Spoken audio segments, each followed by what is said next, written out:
A History of Ancient Israel, Lecture 4, King David in History and Tradition. In this lecture, we will take a look at King David, one of the most beloved figures in the Hebrew Bible. He's also one of the most enigmatic. Much has been published about him in the past decade or two alone, and so we will have our hands full with all kinds of information. In particular, I would point you back to 1993 and 1994, when 3 fragments of an inscription in Old Aramaic were discovered at the site of Tel Dan in the north of Israel. If the restoration and translation of this inscription are correct, it is the first mention of David, or rather the house of David, that's been found outside the Bible. It goes as follows: "And Hadad went in front of me, and I departed from the 7 something of my kingdom, and I slew mighty kings who harnessed thousands of chariots and thousands of chariot horses. I killed Joram, son of Ahab, king of Israel, and I killed Ahaziah, son of Joram, king of the house of David. And I set their towns into ruins and turned their land into desolation." This is the first mention of the house of David, Beit David, that's ever been found outside of the Bible. We will come back to this inscription in a little bit. Now, David founded a dynasty that was destined to rule from Jerusalem for the next 400 years. Even after Jerusalem fell to the Babylonians in 586 BCE, ending the long line of Davidic kings, many of the people of Jerusalem and Judah continued to hope for a restoration of the days of old when the house of David was secure on the throne. So it's not at all surprising that David received so much attention in the biblical materials, or that there was such an obvious effort on the part of the ancient Judean compilers of these materials to present him in a favorable light. The Hebrew Bible devotes 42 chapters to David and portrays him as God's chosen, the true and righteous king. And then we have a second extended biblical account in Chronicles, which begins its history of Judah with David and devotes 20 chapters to his reign. And David is presented as the ideal hero, God's man who can do no wrong.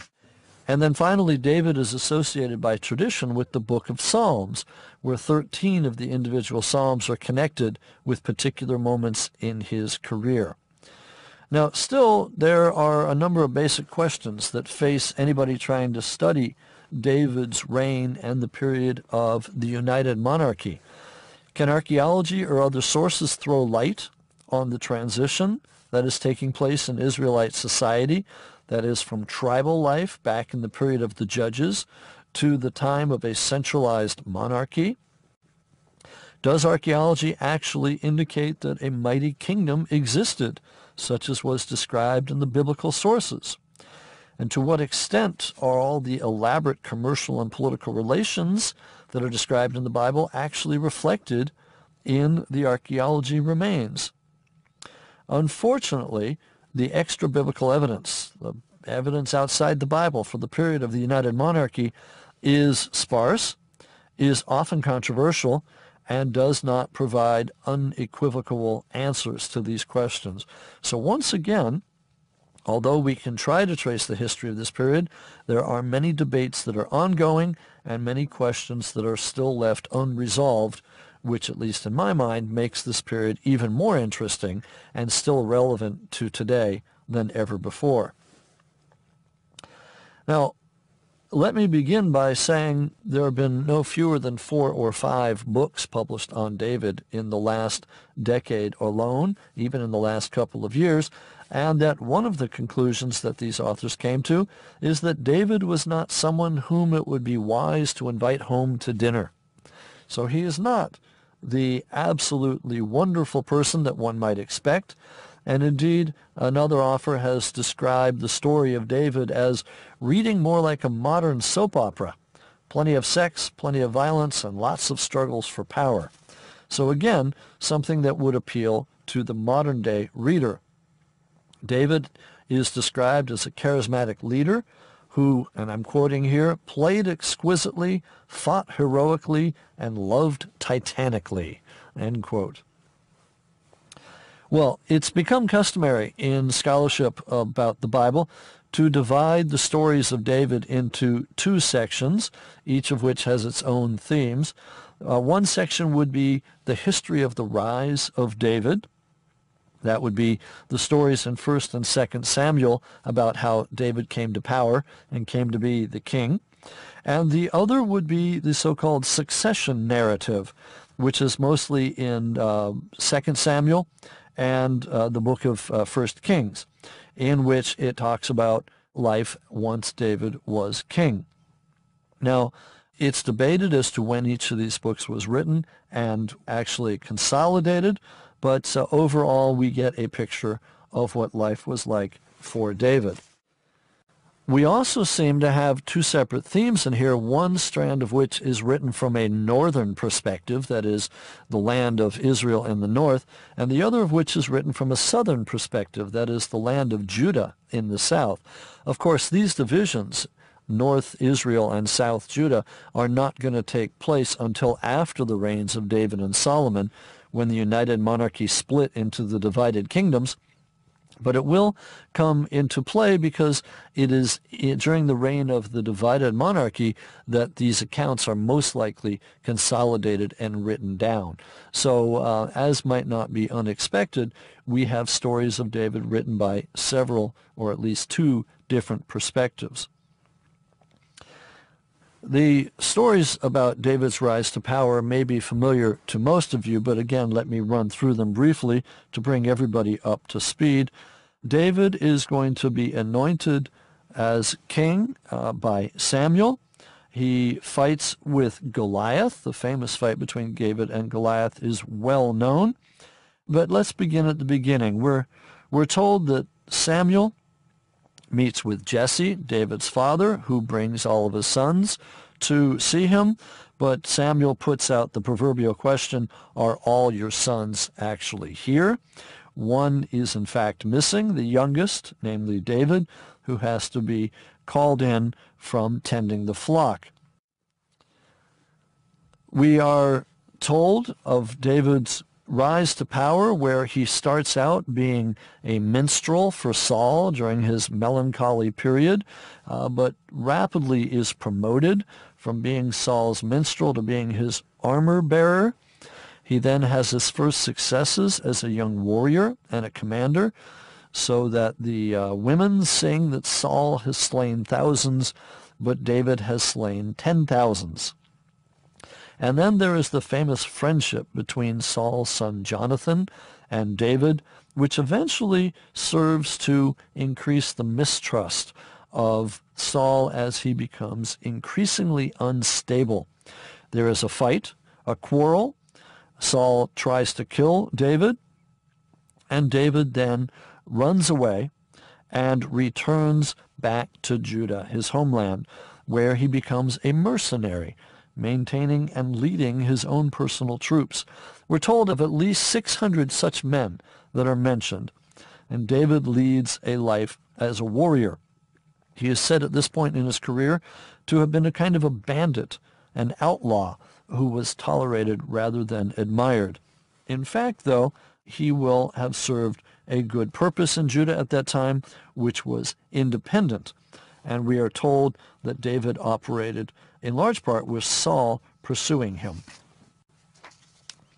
And so it might not be surprising that we see that David enters into the service of the Philistines, of all people, albeit temporarily. Now, when Saul is killed, there's a new situation that comes into play.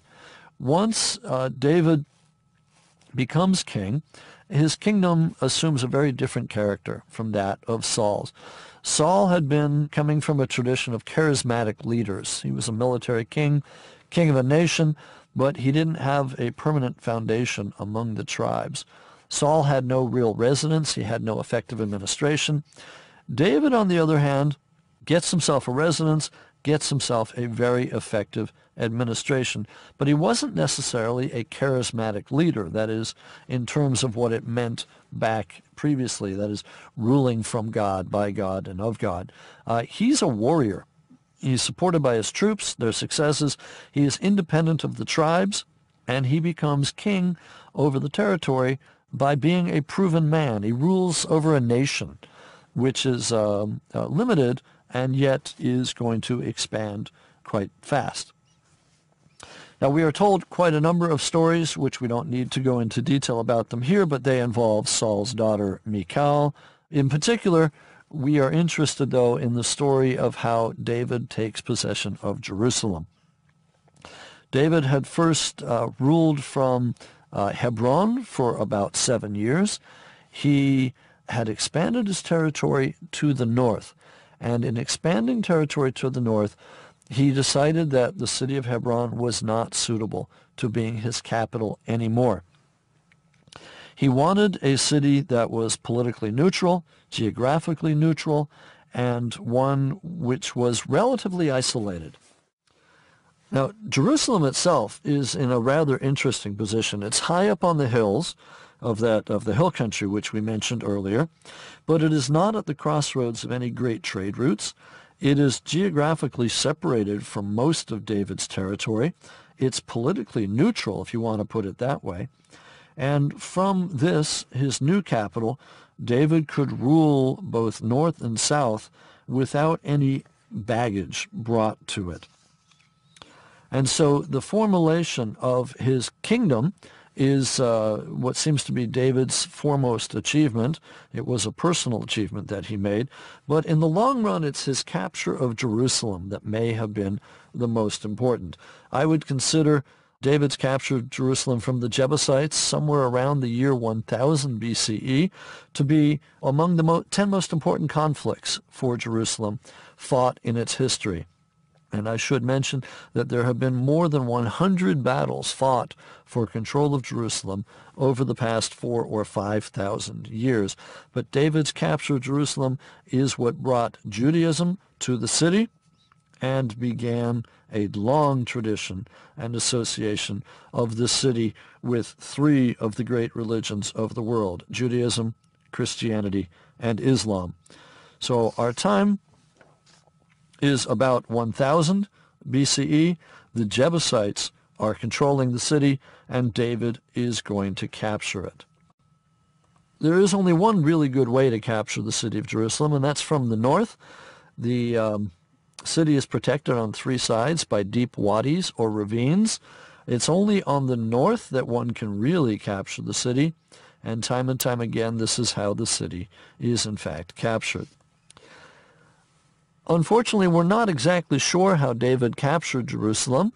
The text of 2 Samuel presents a number of difficulties in translation, especially with the Hebrew word sinor. In the King James Version, this is translated as gutter, but in the Revised Standard Version of the Bible, it's assumed that sinor means a water shaft. And the implication is that David's soldiers, in particular Joab, his right-hand man, climbed up some sort of water shaft from near the Gihon spring and entered the city that way.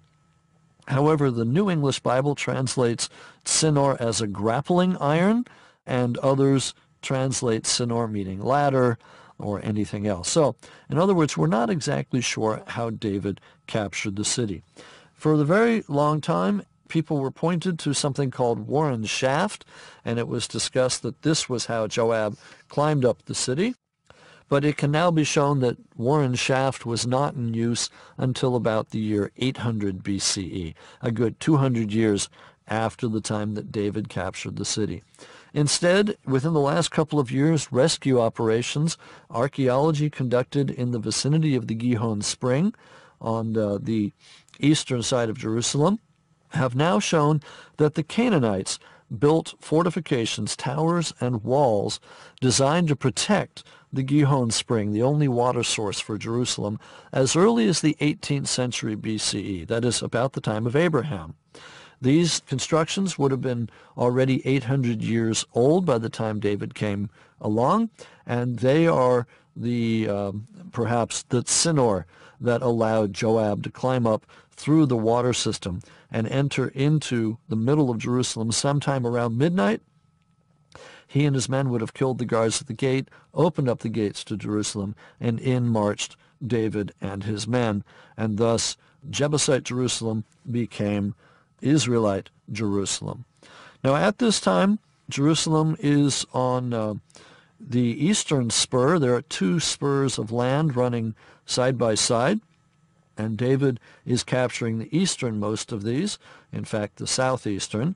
Over time, Solomon would expand up to the north on that ridge, and then over the centuries the city would expand to the west, gradually filling in the ravine in the middle and taking over then the western ridge as well until it looks as it does today. Once he captured the city, David promptly brought the Ark of the Covenant there. We are told that he put it in a tabernacle and danced around it, got in trouble for doing that, and that he put the Ark of the Covenant right on top of the rock on which Abraham supposedly was going to sacrifice Isaac. This is the rock that today is inside the Dome of the Rock, and it is the rock that lay inside Solomon's temple. Indeed, Solomon built the temples, among other reasons, specifically to house the Ark of the Covenant, but that is something that we will leave for the next lecture. Suffice it to say that with the bringing of the Ark to Jerusalem, David made the city not only his political capital, but also his religious capital. One of the problems that we've got, though, is the fact that archaeology has been unable to pinpoint any or many of the structures that belong to David's Jerusalem. There is not much that we can definitively say dates to the 10th century in Jerusalem, and this has been an ongoing problem ever since.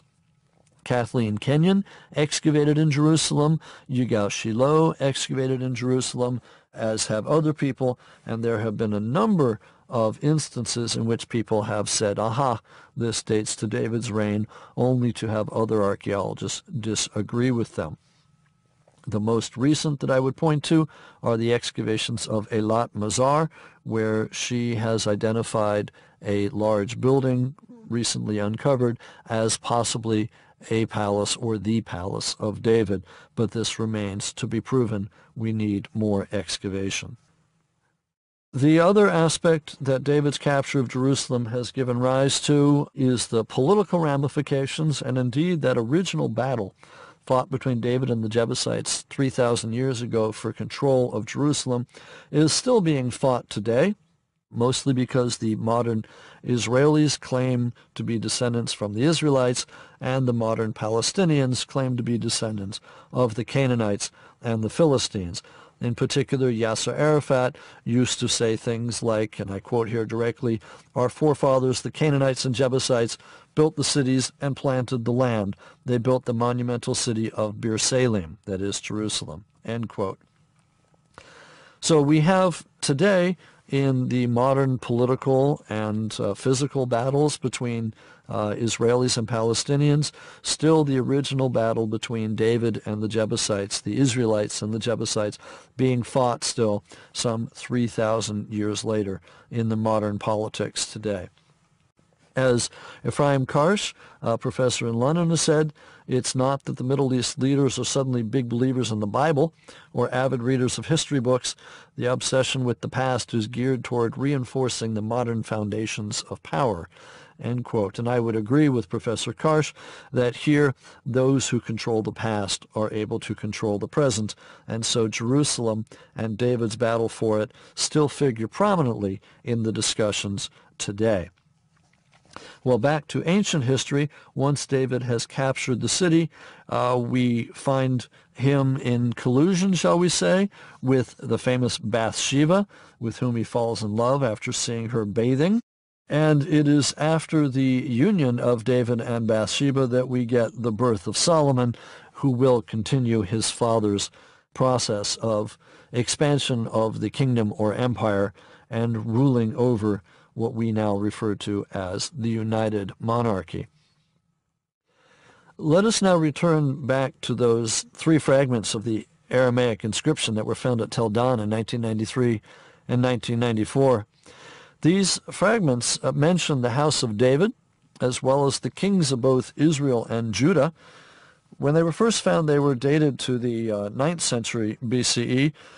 It's now clear that the inscription does come from that period, but should be specifically dated to about the year 842 or 841 BCE. Now, this is important because it's the first time that the name David has been found in any ancient inscription outside the Bible, and it would therefore be the oldest extra-biblical reference to Israel apart from the Merneptah stele, which we talked about, which is a couple of hundred years older. Now, this inscription has been fleshed out a little bit further. It's currently translated as follows. Let me read it again. And Hadad went in front of me, and I departed from the 7 somethings of my kingdom, and I slew mighty kings, who harnessed thousands of chariots and thousands of chariot horses. I killed Joram, son of Ahab, king of Israel, and I killed Ahaziah, son of Joram, a different Joram, king of the house of David. And I set their towns into ruins and turned their land into desolation. This inscription has been now attributed to King Hazael of Aram, Aram being modern-day Damascus. He usurped the throne of ancient Damascus sometime between 845 and 842 BCE, and was the very same king against whom the Bible says that the 2 kings named in the inscription were fighting. The biblical story in 2 Kings and 2 Chronicles says that Joram led the army of Israel against King Hazael of Aram during the summer of 841 at the Battle of Ramoth Gilead, which is across the Jordan River from the Jezreel Valley. In that battle, Joram is wounded and was wounded apparently severely enough. He's taken from the battlefield and brought over to the city of Jezreel to recover in relative peace. And at that time then, Jehu, a commander in his army, takes advantage of the king's absence to stage a coup and has himself declared king. And we meet Hazael of Aram in this story. And in the course of the story, with Jehu's coup and the murder of the 2 kings, one of Israel and one of Judah, we then meet Jezebel, widow of Ahab, mother of Joram, daughter of the Phoenician king of Sidon, and queen mother in Israel. Jezebel is going to get herself thrown out of the window for her troubles. So we've got a biblical account of Hazael and Jehu and Joram and Ahaziah and everybody else mentioned, at least to some degree, in this inscription. So we're fairly confident in dating it to about 842 and 841. Unfortunately, we've got some problems attested right here, namely because in the inscription, Hazael claims credit for killing Joram and Ahaziah, the king of Israel and Judah, and yet in the biblical account, Jehu is to be blamed for these murders. Now, we're not going to resolve this today. In fact, I will leave that for our upcoming lecture. But let me simply say that all of this proves that this inscription is valid and that we can use it to work with the existence of David and the house of David. Or can we? There's a little bit of a problem here because the critical letters in the inscription are usually the ones that are translated as House of David, that is Beit David or Beit David. But others have said that this is not meaning the house of David, that maybe it means the house of the uncle or the house of the beloved or even the house of the kettle, which doesn't make much sense to me, but scholars do say that one could translate these words differently. And so there are a number of ongoing discussions about this inscription. While we're on the topic, there have been other inscriptions now identified that may mention David as well. There's the so-called Mesha stele, Mesha meaning being a king of Moab over on the other side of the Jordan River. And in here, in this inscription, we may have a mention of the king of Israel and a mention of the house of David. But this inscription is very much broken and is quite debated. There may be another mention down in Egypt in a list left by King Sheshonq of Egypt, whom we will meet in a future lecture. And here we've got perhaps a mention of David as well. Now, all of these inscriptions have come to light or been reinterpreted just in the last couple of years, and so now we might have more mentions of David than we ever thought before. On the other hand, we have a little bit more of a problem because we've got a group of scholars referred to by others as biblical minimalists. Some call them the Copenhagen School, which isn't exactly appropriate because some of them are at the University of Sheffield in England, while others are at the University of Copenhagen. And these biblical minimalists tend to argue that all of this is made up. And by all of this, I mean the history of Israel, the history of Judah, David, Solomon. They're arguing that none of these actually existed. Now, this is one of the most fiercely debated issues in biblical archaeology today, namely the historicity of the Bible and of biblical chronology. These biblical minimalists take the view that the Bible is a narrative of mythology. It's mythology interwoven with some historical elements. But history, they say, is an essentially modern term, and that trying to read the Bible as a historical text, in the modern sense of the term, is doomed from the start. And they say this because the Bible is written in a tradition of storytelling and religious worship, not with the intention of relating facts in a history. And we've already seen that this is in fact the case. But they go further and say that the united monarchy and that the figures of David and Solomon are legendary and not historical at all. In short, biblical minimalists say that the Bible is in fact very nearly irrelevant for reconstructing the history of ancient Palestine, as they tend to call it, and especially of the people that we know of as the ancient Israelites. So what they're doing, this is a method of scholarship within biblical studies. It became very popular, especially during the 90s, but it has its origins all the way back in about 1968, when a couple of essays were written by professors in Copenhagen that advocated a complete rethinking of the way that we approach the Bible and the way that we attempt to draw historical conclusions from it. Minimalism and minimalists are seen by some people as derogatory terms, but it's become the way used to describe this school of thought. The other term that we can use is the Copenhagen School because that's where the movement began and where it has its main advocates. But again, as I say, others are at Sheffield and indeed elsewhere. Essentially, biblical minimalism arose out of the need to account for some of the major discrepancies between the Bible and what archaeologists have dug up in Israel and Palestine, or rather what archaeologists have failed to dig up in Israel and Palestine. So what we've got is the question, again, of just how much we can use the Bible and how much we are dependent upon archaeology to prove, disprove, or corroborate the biblical account.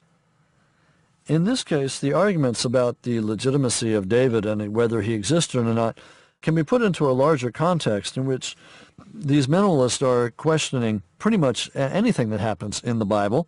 And I would include in here the whole Abraham and the patriarchs discussion and whether the Exodus took place or not, and exactly what is happening during the whole period of Judges and the united monarchy of David and Solomon. Whether this is to be seen as a related series of accounts that are written down in the 8th and 7th centuries BCE by people trying to create an earlier history, or whether all of these things actually happened. And so we have, for example, one of the newest books that's been published by Israel Finkelstein and Neil Asher Silverman, entitled The Bible Unearthed, reconsiders the whole historical period that produced the Hebrew Bible, and indeed takes a look at the existence of Abraham and the existence of Moses and the Exodus, and then goes through and discusses David and Solomon as well. And one of the things that these authors point out, they claim fairly convincingly that the kingdoms of Israel and Judah became very different regions even before the time of King David, and that we have no archaeological evidence that Jerusalem was anything more than a modest highland village in the time of David and Solomon. Now, it is true that we don't have much evidence for what Jerusalem looked like in the 10th century BCE, but many other people see the downgrading of David and Solomon as being rather ominous. We've got people accusing Finkelstein and some of the other people of having a political agenda, which they deny. And others have said that what these people are doing are giving ammunition to people who might be anti-Israel or anti-Semitic. Nonsense, these people reply. Research is research, and people can do what they want with it.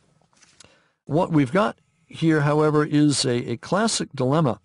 We have the biblical stories on the one hand, which paint a picture of David in intense detail with very small strokes.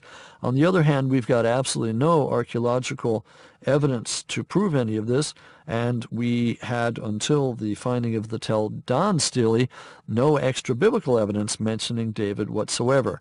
Now we do have the house of David mentioned, most of us think, in the Tel Dan stele. We may have it appearing in the Mesha stele and in Shishak's inscription as well.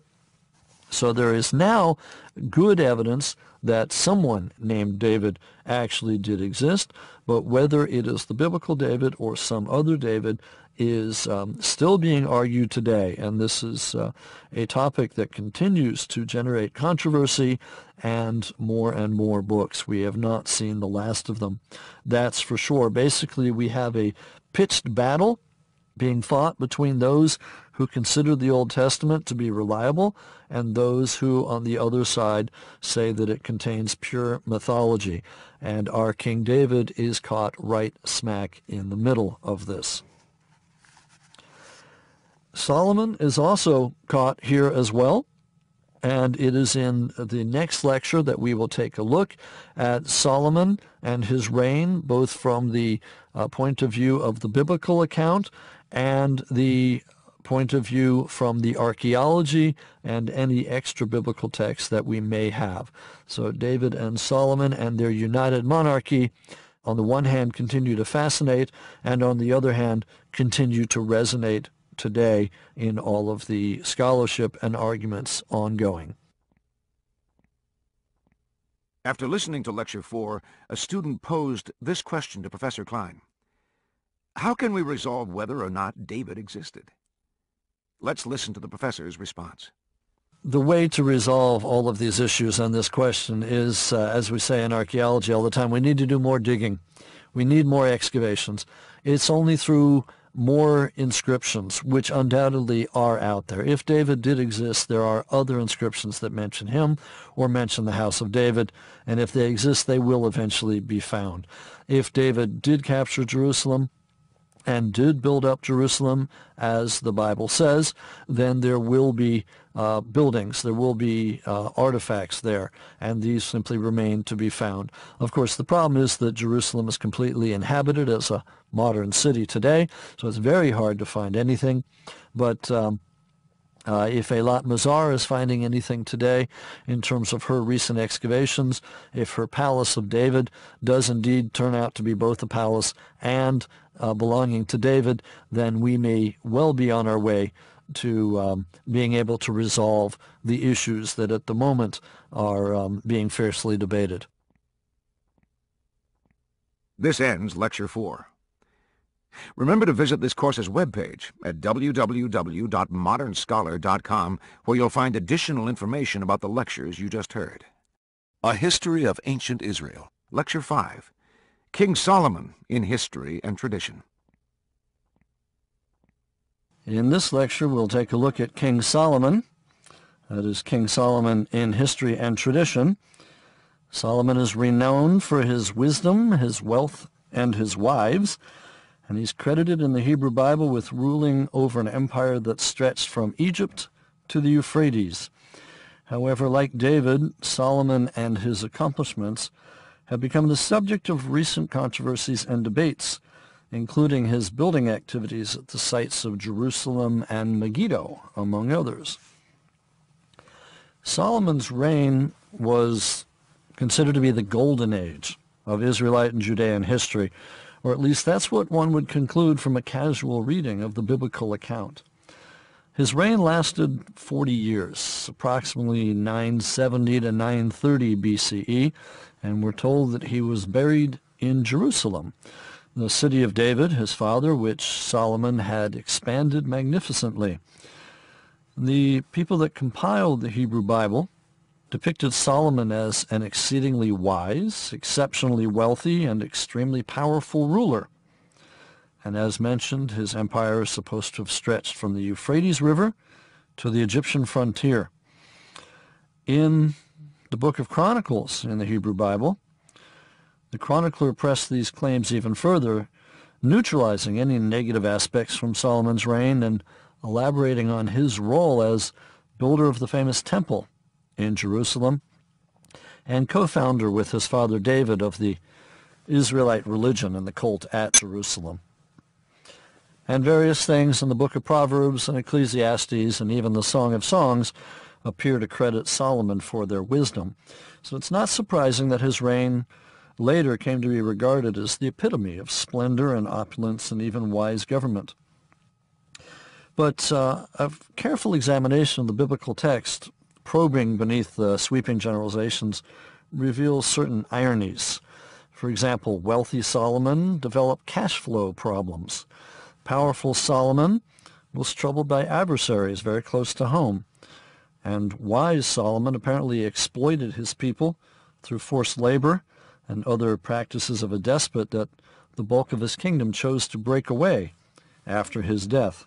So we have a rather interesting situation. Now, Solomon's reign is among the first when we can actually try and tie something specifically in the Bible to something specifically in the archaeological record. Namely, in the first book of Kings, 1 Kings 9, it mentions several cities that Solomon built or fortified, including Jerusalem and Hatzor, Megiddo, and Gezer.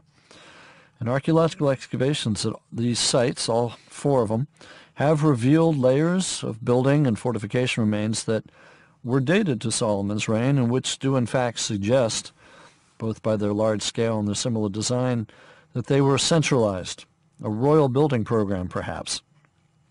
So we may have, on the one hand, material evidence of Solomon's accomplishments as a builder.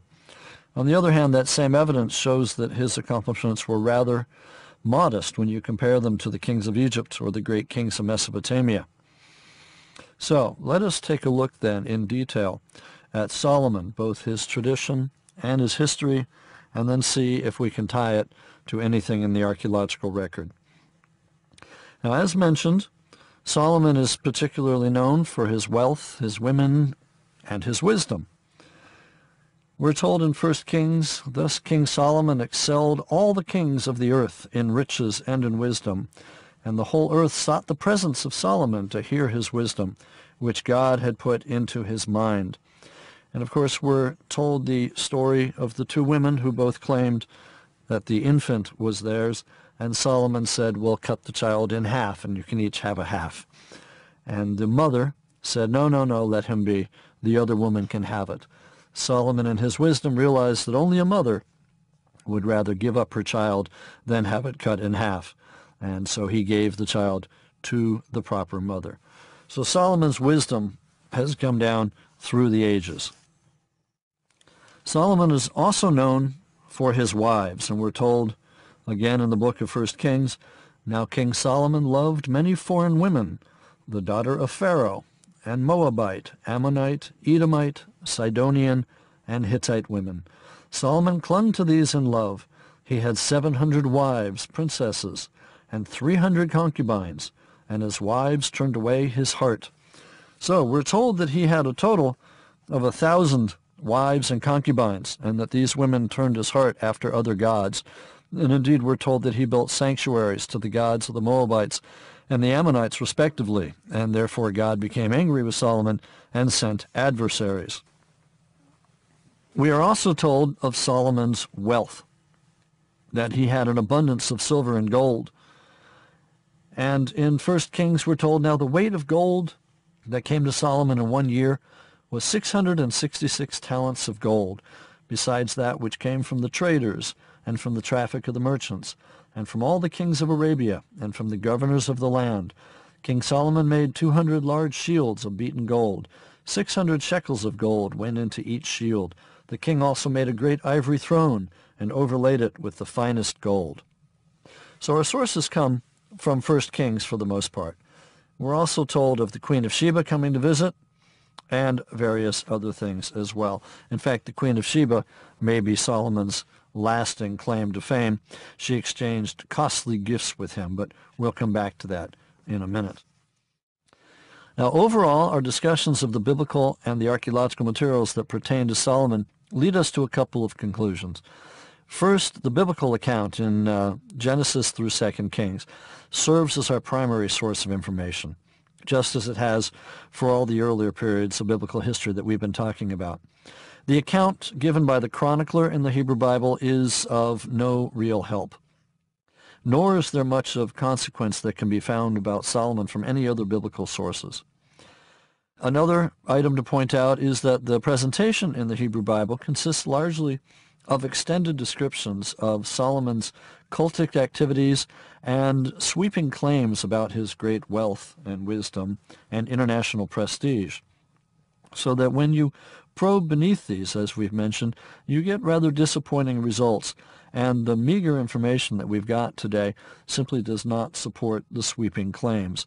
And it is upon this that biblical minimalists and others have seized to claim that the account of Solomon in the Hebrew Bible actually bears no relation to the reality of the archaeological record.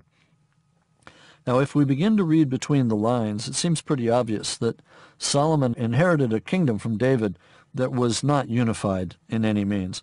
And the fact that he was able to hold the kingdom together throughout his reign was one of his major accomplishments, and yet for this he doesn't get much praise. The trend that started under David of a Jerusalem-based kingdom reached full development under Solomon. He probably was wealthy and powerful, at least by the standards of the time, that is the early first millennium BCE. But even so, he should probably be regarded more as a local ruler over an expanded city-state rather than a world-class emperor like Alexander the Great or Julius Caesar, to whom he probably doesn't really compare. He engaged in the usual royal pursuits, building programs, commercial ventures, patronage of literature, and whether he was wise or not was probably something to be discussed even in his own day. And like many of the kings of his day and afterward, Solomon had international contacts, and in this context we would probably put the visit of the Queen of Sheba, if indeed it ever took place. We're told in 1 Kings, now when the Queen of Sheba heard of the fame of Solomon concerning the name of the Lord, she came to test him with hard questions. She came to Jerusalem with a very great retinue, with camels bearing spices, and very much gold and precious stones. And when she came to Solomon, she told him all that was on her mind, and Solomon answered all of her questions. There was nothing hidden from the king which he could not explain to her. So the story, taken at face value, is that Sheba came to visit Solomon because of his wealth and wisdom, and we may well accept that at face value or say it is simply a story that reflects the international connections that undoubtedly he could well have had at that time. Overall, Solomon is regarded as a peaceful king, and indeed he seems to have been so. We know of no clashes, military or otherwise, with foreign powers during his reign. The achievements that are credited to him lie mostly in the religious, economic, and cultural spheres. He completed the temple at Jerusalem, erected buildings in other cities, set up fortresses, made trade alliances and economic treaties with neighboring countries. On the whole, he might not have been as vigorous or creative as David, but he did piece together and put together the empire. Now, Solomon had inherited this kingdom. He inherited it from his father David, and he managed to keep control of it by various diplomatic connections. He developed and sustained these in various ways, and one of these is his wives. One of the reasons why I don't necessarily question the fact that he could have had 1,000 wives and concubines is because at that time in history, it was very common to seal a diplomatic treaty between two powers by marrying each other's daughters.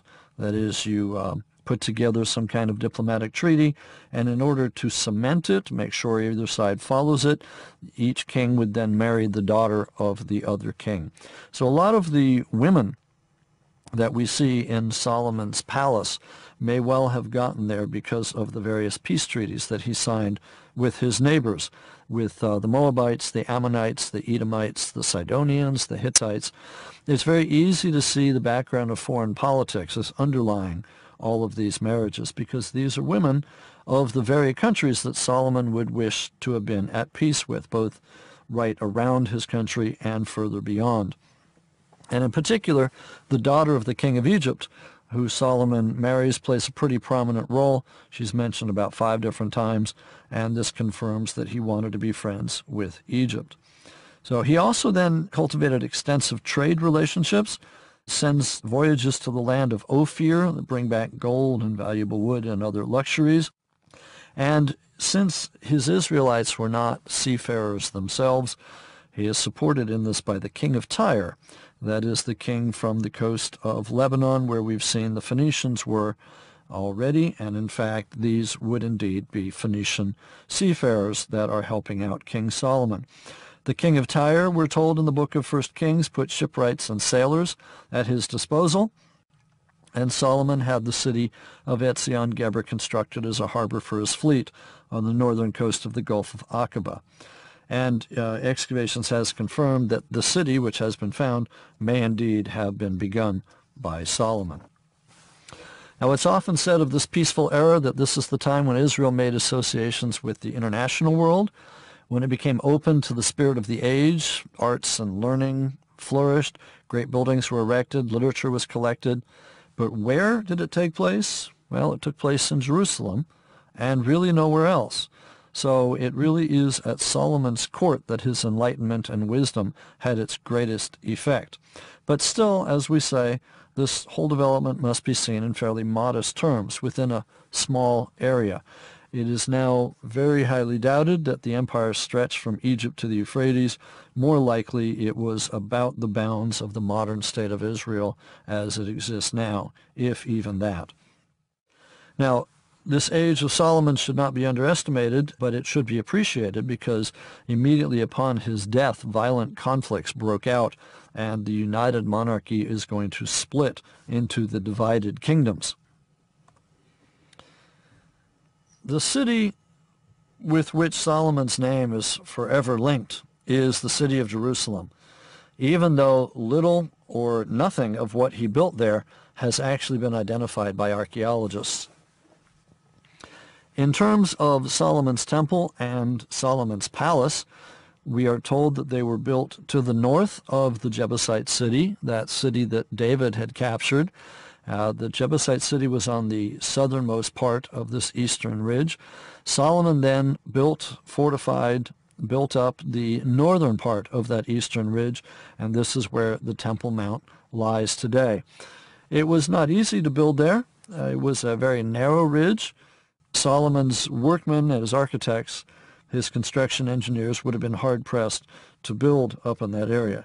Nevertheless, they did manage, and we are told that the temple, the famous Temple of Solomon, was built on this northern part of the eastern ridge, some 230 meters to the north of the city of David.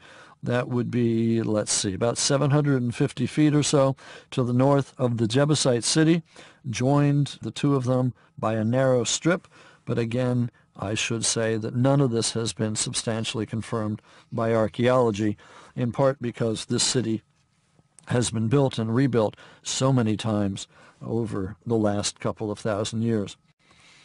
The one thing that we do know for sure is that the Temple Mount, upon which Solomon's temple was built, is now today the home of the Dome of the Rock, sacred to Islam, up on the Haram el-Sharif, the noble sanctuary, as it is known to Islam. And it is this particular area that is the center of the battles that have been fought for Jerusalem over the last 3,000 or 4,000 years. Marin Benveniste, the former deputy mayor of Jerusalem, once said that the Temple Mount is a time bomb of apocalyptic dimensions. And this is quite agreeable with me. This I would not contest, and I would in fact agree also with Gershom Gorenberg, the author of the End of Days book, in which he says that the Temple Mount is the most contested piece of real estate on earth, and that, without a doubt, it is.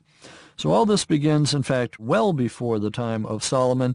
In fact, the Temple Mount was probably already a Canaanite high place back in the 3rd millennium BCE, and then, having been taken over by David and then by Solomon and onwards up to the present day, we're probably looking at 4,000 or 5,000 years of continuous religious worship up on top of the Temple Mount, which may make it the oldest piece of real estate in the world to have a continuous religious presence up on top, going from Canaanite pagan ritual to Judaism, Christianity, Islam, and on to today. It is up on top of this area that we find the rock that we have mentioned before, the rock on which Abraham was going to sacrifice Isaac, and also this rock on which Muhammad ascended to heaven on his nocturnal journey.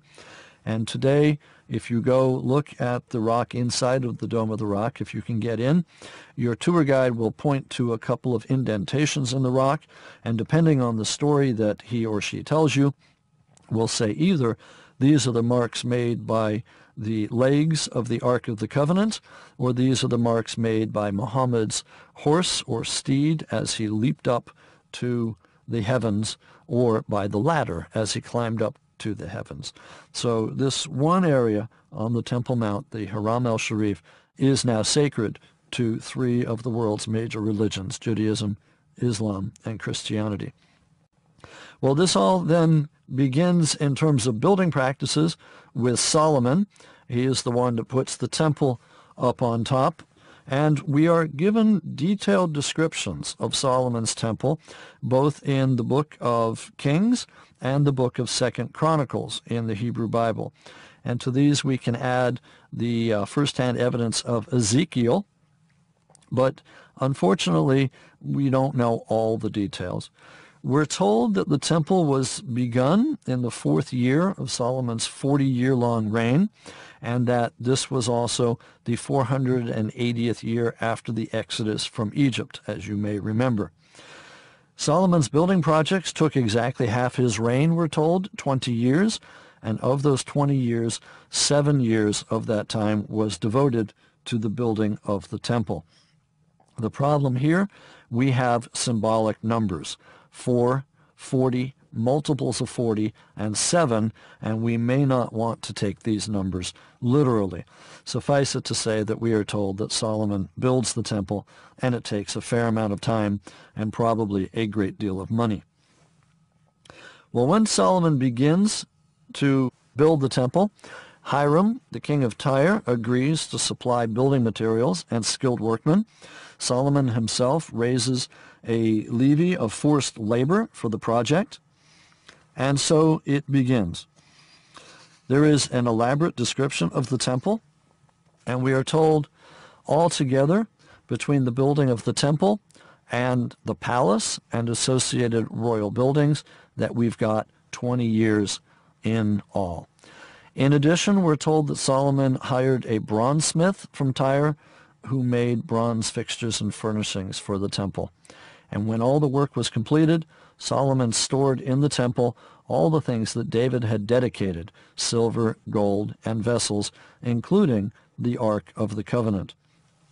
Now, the description of bringing the Ark into the temple and of dedicating the temple to God, we're told the dedication ceremony included the ritual transfer of the Ark into the temple, and then a long prayer by Solomon in which he called upon God to reconfirm his promise to David, to bless the temple with his presence and to forgive the people.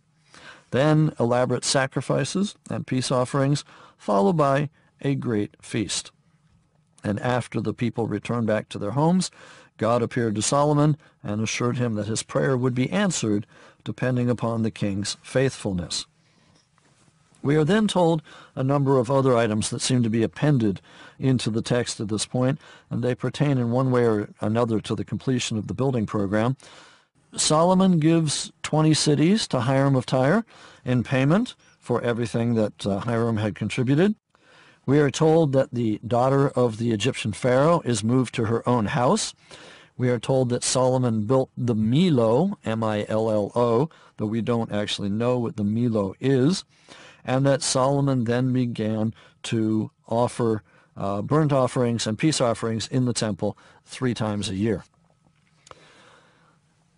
Now, the temple itself presents a bit of a puzzle. In part, the biblical description of the temple is not entirely clear and can be interpreted in a number of different ways. And related to this is the origin of the architecture. Where did Solomon get his idea for the temple and what the temple was supposed to look like? It seems a bit strange that the Bible's description of the temple is fairly inexact, especially because the furniture and the utensils inside are described in minute detail. So the building itself lacks all detail except for a little brief notice concerning its windows, and we don't know why this is. We also get other aspects that are given in excruciating detail. Doors to the inner sanctuary are made of olive wood carved in relief, with palm trees and open flowers overlain with gold. Side chambers are described extensively, and so on and so forth. Now, we do know that the temple is not the only building in the temple compound. It's simply the central structure. And so we have arguments still ongoing as to exactly what the building looked like. What is of importance is that Solomon's temple seems to have been of the type that we call a long room temple. A long room temple is one that is oriented with the entrance on the short side and the shrine at the opposite end of the building. That is, it would have been a long and narrow temple, and you would have entered on one of the short sides and walked the length of the building to get to the Holy of Holies or the shrine at the other end. Now, this type of building is not uncommon. You can find it in any number of countries, in Syria and elsewhere, also in Greece. And one can, in fact, trace this type of temple back to the so-called Megaron type of building found in Turkey and in Greece in the 3rd and 2nd millennia BCE. Solomon's temple seems to have been made up in 3 parts. There's a porch at the front with 2 freestanding columns. From here you would pass into the main hall or sanctuary, and then at the far end was the inner sanctuary, known as the Holy of Holies. This was where the Ark of the Covenant would have been kept. What we're not sure about are the exact dimensions of the temple. One scholar claims that the Bible says the temple was 60 cubits long. That would be about 103 feet long, and 20 cubits, or 33 feet wide, and 30 cubits, or 51 feet high. Other scholars say that the whole thing was about 100 cubits long by 50 cubits wide. That would be 150 by 75 feet, but that, yes, it was about 30 cubits or 50 feet high. Now, we can't, of course, examine the temple and decide for ourselves because Solomon's temple was destroyed in the year 586 by the armies of the Neo-Babylonian king Nebuchadnezzar, as we will discuss in a future lecture. What we can talk about, though, is the fact that this type of a temple is completely unlike the indigenous Israelite temples which existed at that time. The indigenous Israelite temples are what we call a broad room temple, as opposed to the long room temple. If you remember, Solomon's temple is a long room temple, a long and narrow temple which you entered on the short side. A broad room temple is exactly what it sounds like, that the room is much broader. It's almost, well, it's not a square, but it's closer to it than the long room would be, and that you entered on one of the broad sides. So it looks completely different. It's much more of a rectangle, more like a square than Solomon's temple would have looked like. So what we're wondering is why Solomon did not follow the more usual Israelite temple plan and indeed built something that looked more like you would find up in North Syria or elsewhere. And what we probably can say is that when it came time for him to build a house for God, and when it came time for him to build the temple, rather than looking at the Israelite prototypes, he looked to Phoenician examples, and the Phoenician examples trace themselves back to these long room temples in North Syria and even back to Turkey and over to Greece. The fact that Hiram of Tyre from Phoenicia is helping Solomon probably had an awful lot to do with it. So we find Solomon's temple looking a lot like a Phoenician temple rather than an Israelite temple. We should also mention here the fact that Solomon's temple is still relevant today because it is entering into modern-day politics. And I would cite as recently as the year 2000 when Yasser Arafat at Camp David declared to Barack and Clinton, quote, "The temple didn't exist in Jerusalem, it existed in Nablus. There is nothing there. That is, there is no trace of a temple on the Temple Mount," end quote. And Arafat repeated this to Jacques Chirac when he visited France in September of 2000, saying, quote, "The ruins of the temple don't exist. Our studies show that these are actually Greek and Roman ruins," end quote. And others have weighed in on this similarly. Now, here, again, this is pure politics. Benny Morris of Ben-Gurion University has stated that Arafat's denial of the Jewish temple is a microcosm of his denial of the Jews' claim to the land of Israel. In point of fact, there has been very little, if anything, found of Solomon's temple, but this should not be surprising. The Temple Mount has been built upon for the last 3,000 years, and the Dome of the Rock is standing there right now. So, pointing to the lack of archaeological evidence is not a very good precedent. What is of greater relevance is the fact that when Jerusalem came under Islamic control in the 7th century CE, that Islam's own early names for Jerusalem were Medinet Bayt al-Maqdis, or the city of the temple, or simply Bayt al-Maqdis, the temple, or the holy house. So any statements by Yasser Arafat and others concerning the non-existence of the temple in Jerusalem are directly contradicted by Islam's own early names for Jerusalem, which stated that there was a holy house or a temple right there. Now, next to the temple in Jerusalem, Solomon builds a palace. This, too, is described in great detail in the Book of Kings in the Hebrew Bible, and it included units like the House of the Forest of Lebanon, the Hall of Pillars, the Hall of the Throne, where he, Solomon, was to pronounce judgment, and so on and so forth. There have been a number of similar palaces that have been discovered at Megiddo and other cities, but the palace of Solomon at Jerusalem has not yet been discovered. However, there is one passage in particular from the Hebrew Bible that has long attracted the attention of archaeologists. In the Book of Kings, we are told, and I quote, "And this is the account of the forced labor which King Solomon levied to build the house of the Lord and his own house, and the Millo, and the wall of Jerusalem, and Hatzor, and Megiddo, and Gezer." And indeed, archaeological excavations at Hatzor and Megiddo and Gezer have uncovered architecture that was dated to the time of Solomon. Thus, Gezer and Hatzor and Megiddo have become popularly known as Solomon's royal cities. And indeed, each of these cities are strategically sited and situated to command important areas within the kingdom. Hatzor's in the Jordan Valley, Megiddo's in the Jezreel Valley, and Gezer is at the foot of the hill country, commanding a route that passed up the coast. All of these have been very powerful Canaanite city-states, but for now had passed into the hands of Solomon. And at each of these cities, there have been gates found, multi-chambered gates. There is a so-called Solomonic gate found at Hatzor, a Solomonic gate found at Megiddo, and a Solomonic gate found at Gezer. And so archaeologists for the longest time said that we had kind of a global blueprint that was used by Solomon's architects that they followed at each of his cities.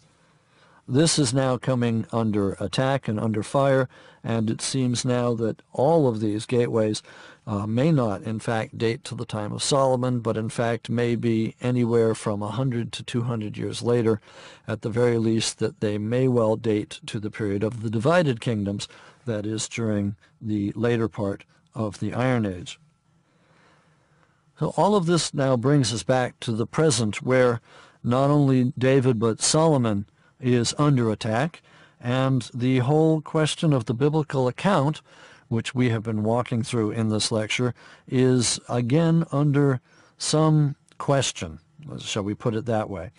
The whole account of Solomon as recorded in the Hebrew Bible has now been called into question. How much can we believe? This is as yet unknown. But archaeology here again should be able to provide us some details. In our future lecture, we'll take a look at two objects that were usually called Solomon's stables and Solomon's palace at the site of Megiddo.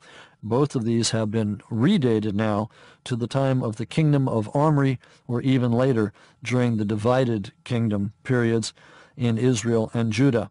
It is to this period of the divided monarchy that we will return after a brief excursus to look specifically at the Ark of the Covenant, which we shall do in this next lecture.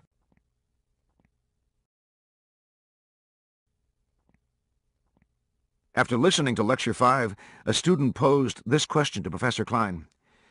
If archaeologists had unlimited access to the Temple Mount, what would they find?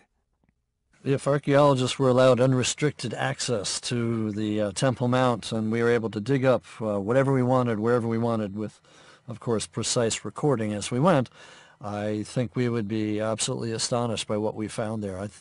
I believe not only would we find evidence for Solomon's temple up on top of the Temple Mount, but also evidence for Herod's temple and everything in between, plus afterward. Christianity, Islam, Judaism, all three religions are going to find something of interest to them up there. Unfortunately, this will never happen. There will not be any digging up on top, not legal digging in the near future, and so this area will remain off limits to archaeology for the foreseeable future. This ends Lecture 5.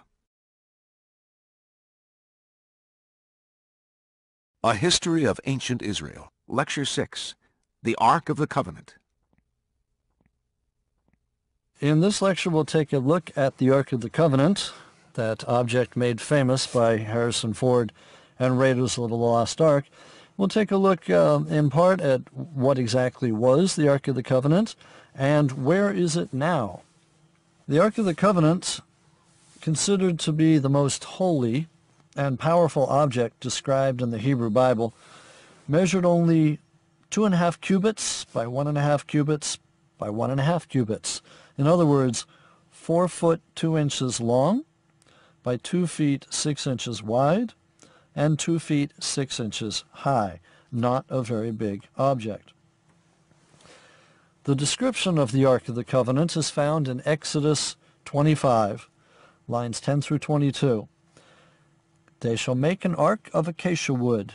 2 cubits and a half shall be its length, 1 cubit and a half its breadth, and 1 cubit and a half its height. And you shall overlay it with pure gold.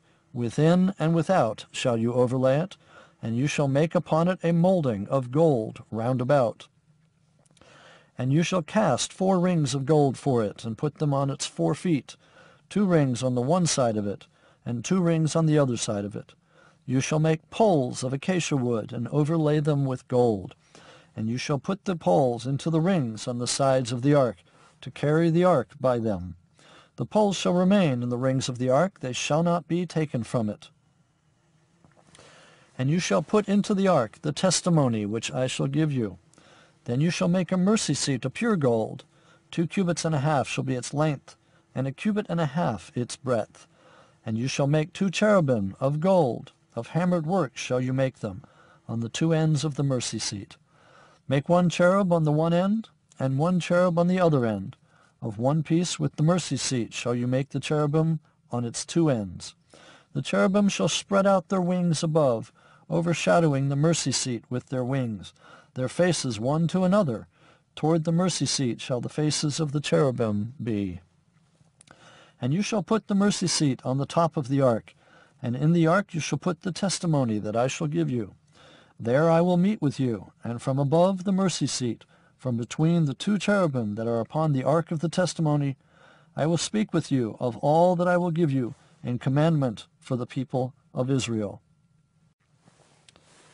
So, that's the ark. Not very big, but with a precise description of exactly what it looked like. What was it that was in the ark? There was nothing in the ark except the 2 tablets of stone which Moses put there, the 2 tablets with which God made a covenant with the people of Israel when they came out of the land of Egypt, book of 1 Kings. It's first mentioned in Exodus 25 that the tablets of the law, which were given to Moses upon Mount Sinai, were put into the Ark of the Covenant. And this is what gave it its power, the fact that the laws, the 10 Commandments, were inside. We're told that many great deeds were performed with the ark as it traveled in front of the army, including in the book of Joshua, Joshua 6, where it says that Jericho's wall came tumbling down after the ark was carried around it for 7 times. So Joshua the son of Nun called the priests and said to them, "Take up the ark of the covenant, and let 7 priests bear 7 trumpets of ram's horns before the ark of the Lord." And he said to the people, "Go forward, march around the city, and let the armed men pass on before the ark of the Lord." And as Joshua had commanded the people, the 7 priests bearing the 7 trumpets of ram's horns before the Lord went forward, blowing the trumpets, with the ark of the covenant of the Lord following them. And the armed men went before the priests who blew the trumpets, and the rear guard came after the ark, while the trumpets blew continually.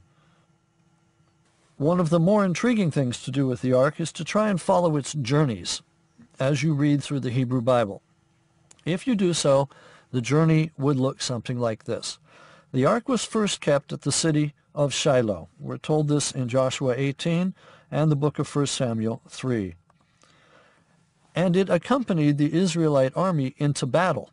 Once it fell into the hands of the Philistines near the town of Ebenezer, probably Aphek. We're told this in 1 Samuel. So the people sent to Shiloh and brought from there the ark of the covenant of the Lord of hosts, who is enthroned on the cherubim. And the 2 sons of Eli, Hophni and Phinehas, were there with the ark of the covenant of God. When the ark of the covenant of the Lord came into the camp, all Israel gave a mighty shout, so that the earth resounded. And when the Philistines heard the noise of the shouting, they said, "What does this great shouting in the camp of the Hebrews mean?" And when they learned that the ark of the Lord had come to the camp, the Philistines were afraid, for they said, "A god has come into the camp." And so the Philistines fought, and Israel was defeated, and they fled, every man to his home. And there was a very great slaughter, for there fell of Israel 30,000 foot soldiers. And the ark of God was captured, and the 2 sons of Eli, Hophni and Phinehas, were slain. Once the Philistines had the ark in their possession, they took it to Ashdod, and then to Gath, and then to Ekron, 3 of their 5 cities, as we've mentioned in a past lecture. We're told this in the book of 1 Samuel. When the Philistines captured the ark of God, they carried it from Ebenezer to Ashdod. Then the Philistines took the ark of God and brought it into the house of Dagon, and set it up beside Dagon. And when the people of Ashdod rose early the next day, behold, Dagon had fallen face downward on the ground before the ark of the Lord. So they sent the ark of God to Ekron. But when the ark of God came to Ekron, the people of Ekron cried out, "They have brought around to us the ark of the God of Israel to slay us and our people." They sent therefore and gathered together all the lords of the Philistines, and said, "Send away the ark of the God of Israel, and let it return to its own place, that it may not slay us and our people." For there was a deathly panic throughout the whole city. The hand of God was very heavy there. The men who did not die were stricken with tumors, and the cry of the city went up to heaven.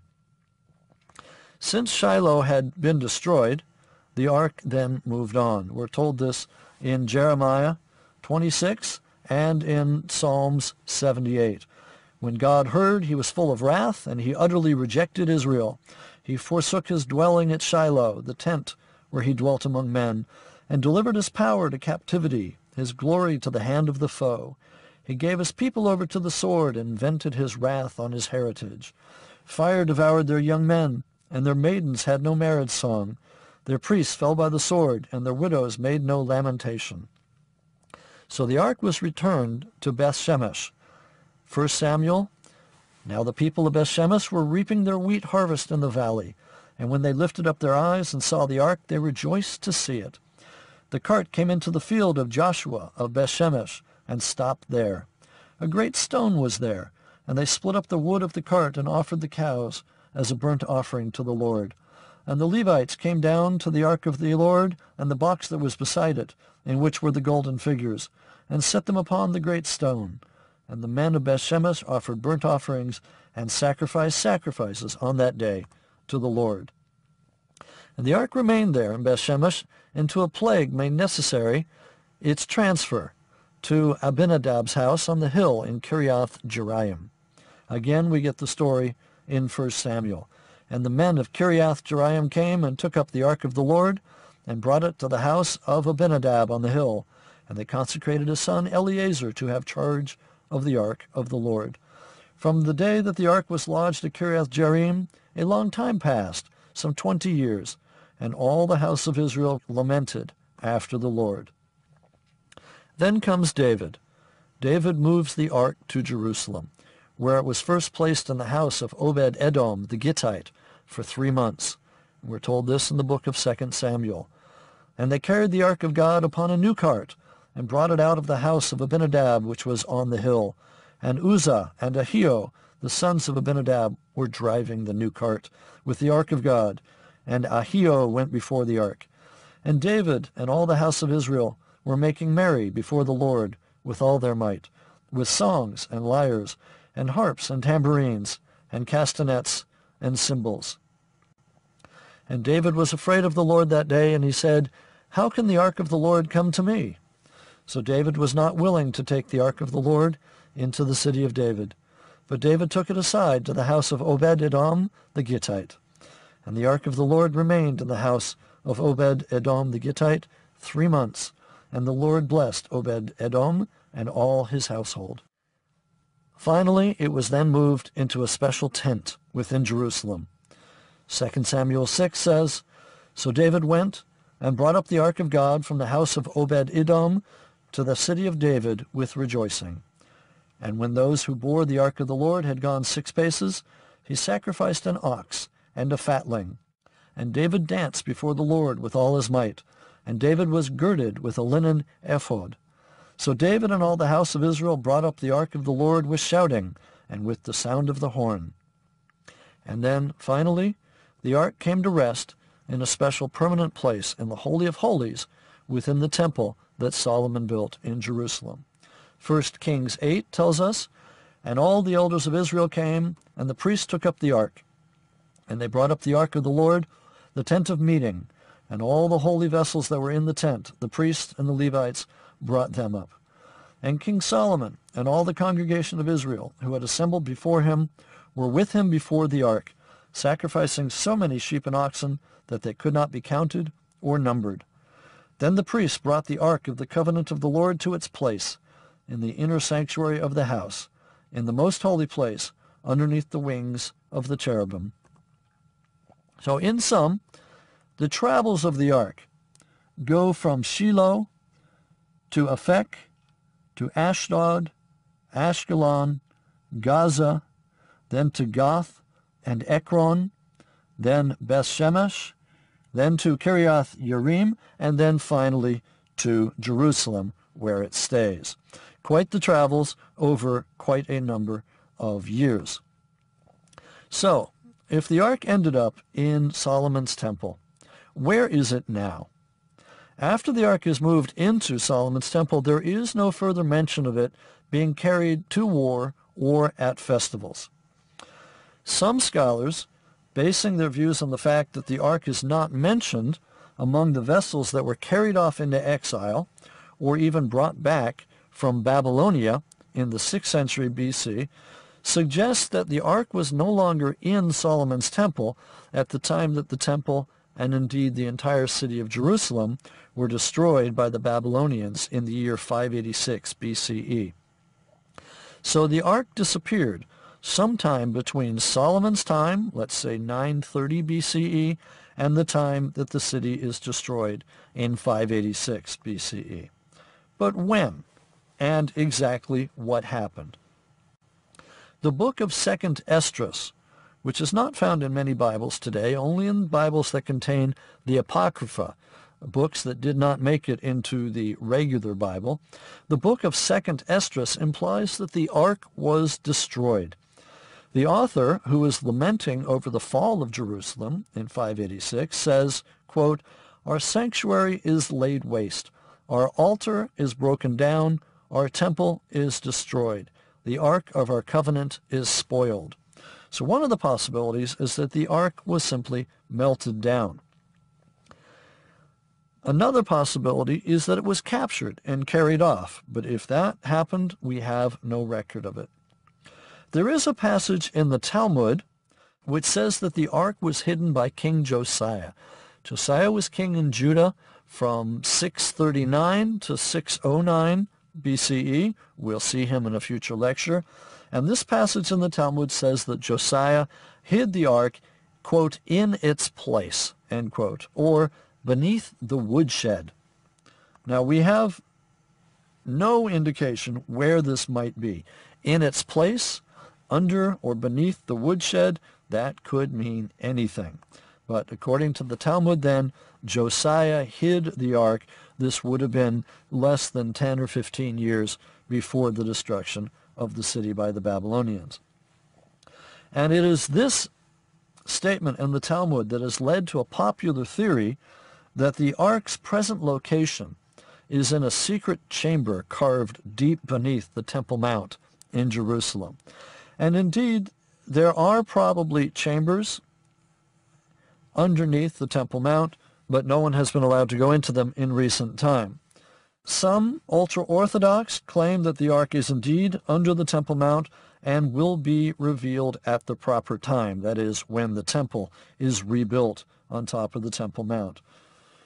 However, there are stories circulating that when the present tunnel that runs along the western wall, and in which you can see remnants of Herod's building projects, when that tunnel was being excavated, 2 rabbis, along with some of their students, went in to see if they could find the ark.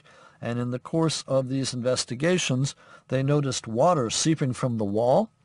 They removed a stone. Now remember, this is some 30 feet underneath the present day of Jerusalem's walls.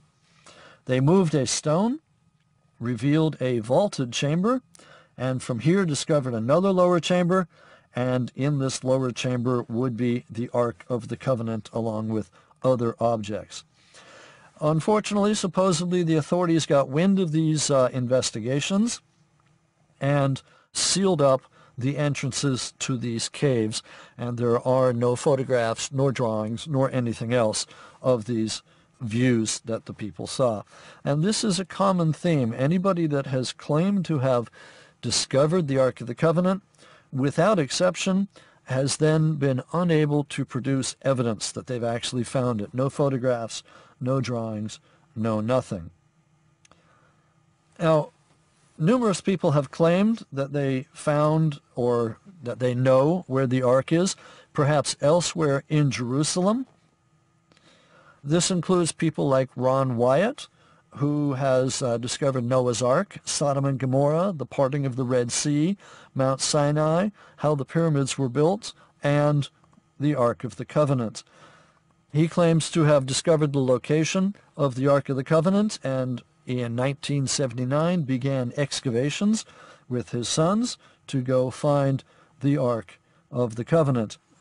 Ron Wyatt has a website on which he gives the story of how he discovered the Ark of the Covenant. And it says, and I quote from the website, "While waiting in Jerusalem for his return flight to the United States, Ron was walking along an ancient stone quarry known to some as the Calvary Escarpment. As he began walking, he began conversing with a local authority about Roman antiquities. At one point, they stopped walking, and Ron's left hand pointed to a site being used as a trash dump, and he stated, "That's Jeremiah's grotto, and the Ark of the Covenant is in there." Even though these words had come from his own mouth and his own hand had pointed, he had not consciously done or said these things. In fact, it was the first time he had ever thought about excavating for the Ark. Now, according to this website, Ron Wyatt's theory is that the Ark of the Covenant was hidden just prior to the destruction of the temple, when the city was surrounded by the Babylonian siege wall. The Ark of the Covenant was hidden somewhere within the confines of the city wall of Jerusalem and the Babylonian siege wall. The entire city of Jerusalem and the temple were destroyed in 586 by the Babylonians, so the Ark could only have escaped destruction or captivity by not being anywhere in the city. The site that Ron had pointed to was, he believed, outside of the ancient city wall, but within the siege wall. Two non-biblical sources state that the sacred objects from the temple were hidden by Jeremiah before the destruction of Jerusalem by Nebuchadnezzar. So Ron's conclusion was supposition based on study, but still only supposition. Yet it was enough to base a decision on. He decided to go ahead with the excavation. Again, I'm quoting from his website. So the excavation then began in January of 1979. Ron Wyatt and his sons Ronnie and Danny returned to Jerusalem and began their excavations. They eventually removed many tons of rock and debris, sifting through all of it for artifacts. This was a requirement of the Department of Antiquities with which they were happy to comply. By 1980, Ron and the boys had been working here for almost 2 years. They had begun in January of 1979, and it was now late 1980. They had explored the entire underground cliff face, looking for an entrance into a cave or a tunnel. If the Ark was in that location, it certainly would be hidden in a cave, he reasoned. With hammers and chisels, they began their work. It wasn't long before they broke through the rock into an open space. Enlarging the hole, they saw behind it a cave, which was about 15 feet in height and of about the same width. Crawling through, they were finally inside the actual mountain called Moriah.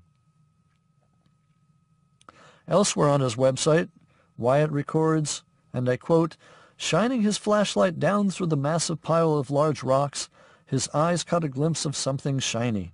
He began slowly removing the rocks one at a time and discovered some dry-rotted wooden timbers just beneath the rocks, and then some also dry-rotted remains of animal skins that turned to powder when he moved them.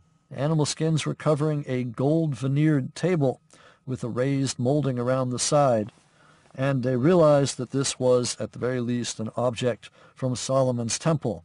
But they were in such a confined space they couldn't uncover the entire table, and yet they are confident that in that chamber they saw the Ark of the Covenant, the table of shewbread, golden altar of incense, golden censer, 7-branched candlestick holder, a large sword, a mitre with an ivory pomegranate, a brass ring, and so on. Unfortunately, they were not able to bring out any of the objects, nor are there any photographs of what they found. Another favorite suggestion for the location of the Ark of the Covenant is Mount Nebo in Jordan, on the eastern side of the Dead Sea, since the book of 2nd Maccabees, which is also part of the Apocrypha and not usually included in the Bible, says that Jeremiah hid the Ark of the Covenant on Mount Nebo. It was also in the writing that the prophet Jeremiah, having received an oracle, ordered that the tent and the ark should follow with him, and that he went out to the mountain where Moses had gone up and had seen the inheritance of God. And Jeremiah came, and he found a cave, and he brought there the tent and the ark and the altar of incense, and he sealed up the entrance. Some of those who followed him came up to mark the way, but could not find it. When Jeremiah learned of it, he rebuked them and declared, "The place shall be unknown until God gathers his people together again and shows his mercy." And so some people have gone to look for the ark. For example, in the autumn of 1981, Tom Krotzer and his team from the Institute for Restoring Ancient History went to the Franciscan monastery on the summit of Mount Nebo, which owned the property where they thought the ark was located. They said that they found a plaque inside the chapel which indicated that the Ark of the Lord was buried there. And so at night they entered a tunnel which was 35 feet long and 4 feet wide. At the end of the tunnel they ran into a wall. After knocking the stones down, they entered one by one into a small cave, about 10 feet by 12 feet. And by the light of their flashlights, they were able to make out a large object covered with blue material. Under the covering, they could see a golden box, which they did not touch because they remembered what had happened to others who had dared to touch the sacred box. Namely, they were killed when they touched it. So they simply photographed the box and then withdrew. Asked later why he didn't bring out the Ark of the Covenant to show the world, they replied, "God sent us only to locate the Ark. They were not to open it, nor were they to bring it out." An archaeologist looked at the photographs that they took. He only found one of them to be at all clear. And that photograph depicted a yellow box that appeared to be made out of brass and which had a very modern-looking nail protruding from one corner.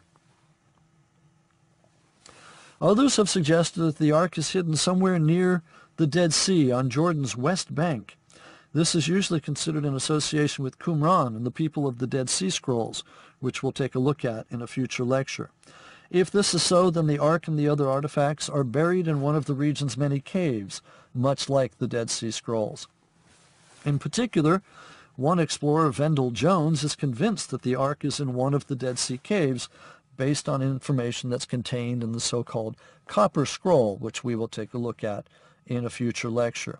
Since 1972, Vendell Jones has conducted 8 major excavations in and around Qumran, involving over 300 volunteers and an investment of nearly $2 million, but they have yet to find the Ark. Interestingly, the thesis that we find in Raiders of the Lost Ark, that the Ark was taken by Pharaoh Shishak and is at the site of Tanis in Egypt, is not a popular view today. This is probably because there are a lack of traditions saying that the Ark is down in Egypt. On the other hand, there is a tradition which suggests that the Ark may be in Ethiopia.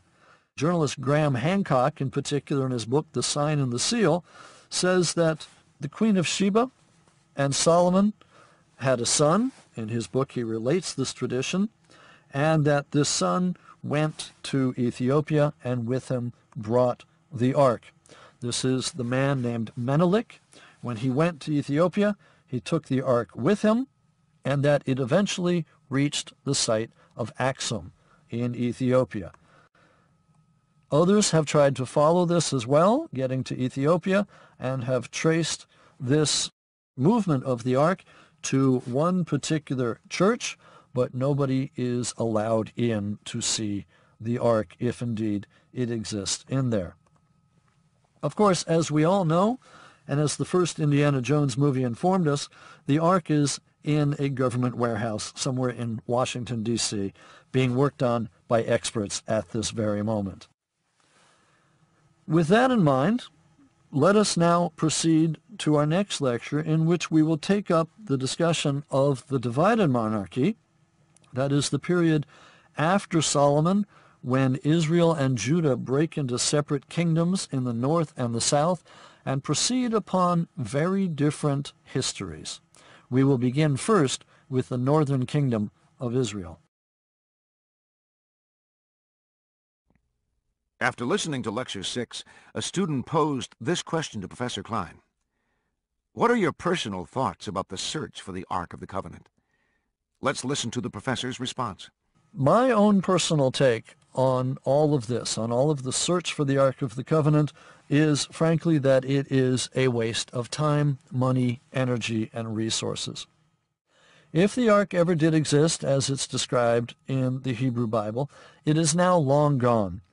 Most likely, I believe, it was captured by somebody when they destroyed or besieged Jerusalem. Remember that Jerusalem has been fought over more than 100 times in the last 4,000 years, and we have any number of instances where the treasures of the temple were looted. The Roman general Titus, when he destroyed the city in 70 CE, as we shall see in a future lecture, gets all the bad press for taking the stuff out of the temple, but it had been done many times before. In fact, the treasures of the temple had either been looted or borrowed from no fewer than 17 or 18 times during its 1,000-year history of existence, from the time of Solomon right through Herod. So I would have no trouble believing that one or another of the conquerors of Jerusalem, or even just somebody that was attacking it, would have acquired the ark, and then it would be captured, taken away, melted down, or otherwise destroyed. Either way, it's not going to be around for us to find today. We certainly know that it is gone by 586 BCE because Nebuchadnezzar does not mention it in the list of treasures that he took away from Jerusalem. And believe me, if the ark had still been in Jerusalem at that time, Nebuchadnezzar would certainly have mentioned it. So it disappears somewhere between 930 BCE and 586 BCE, and I can think of any number of people that could have taken it. First and foremost among them would be Shishak, he whom Raiders of the Lost Ark wants to have the ark taken off to Tanis, and this makes a lot of sense to me.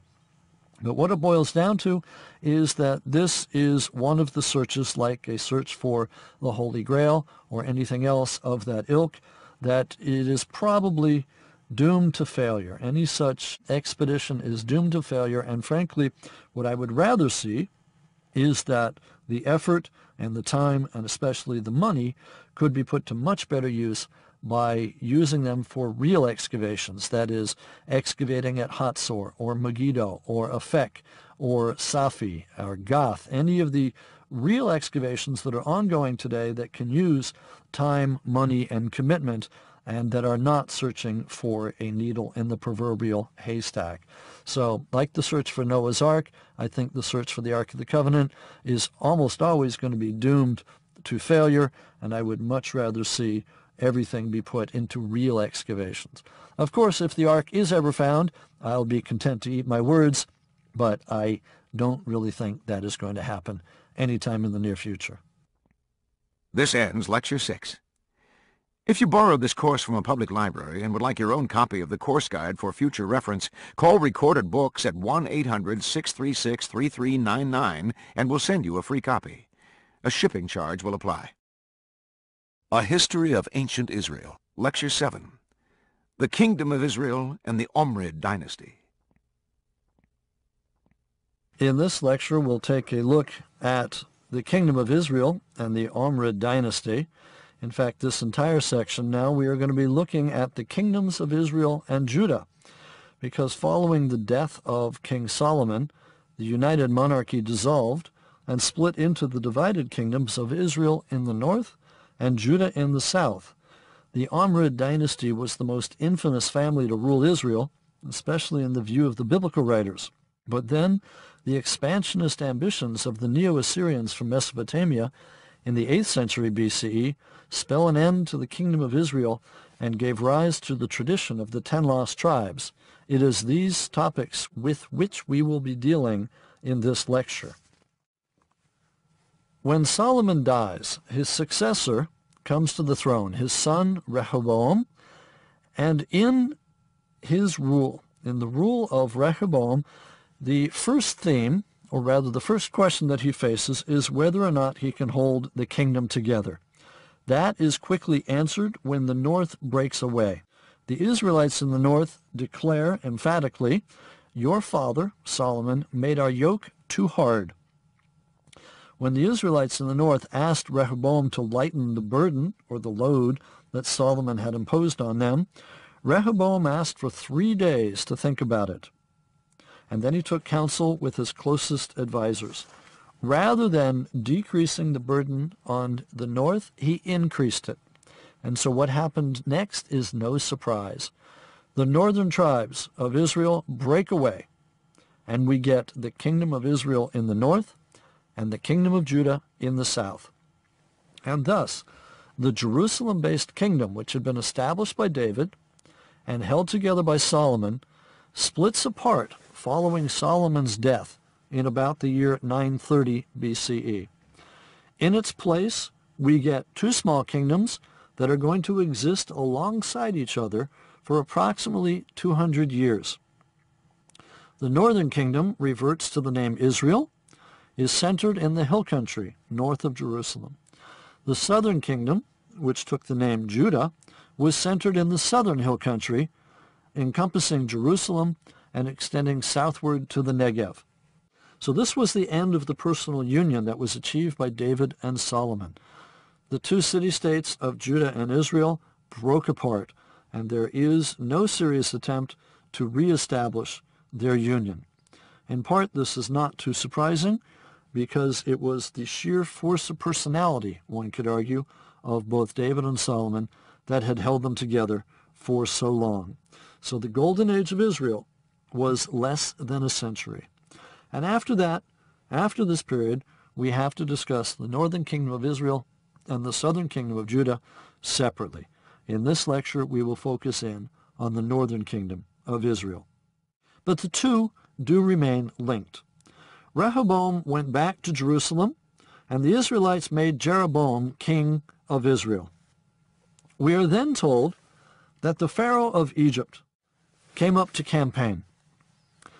The biblical story tells us about the Egyptian Pharaoh Shishak, who came up and besieged Jerusalem.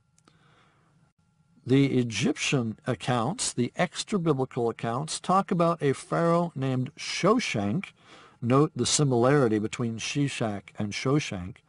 And these Egyptian records put up by Shoshank say that he went up and campaigned, but not necessarily against Jerusalem, rather against the northern kingdom of Israel. Now we know a lot about Pharaoh Shoshank, mostly from his own records down in Egypt. He was Libyan.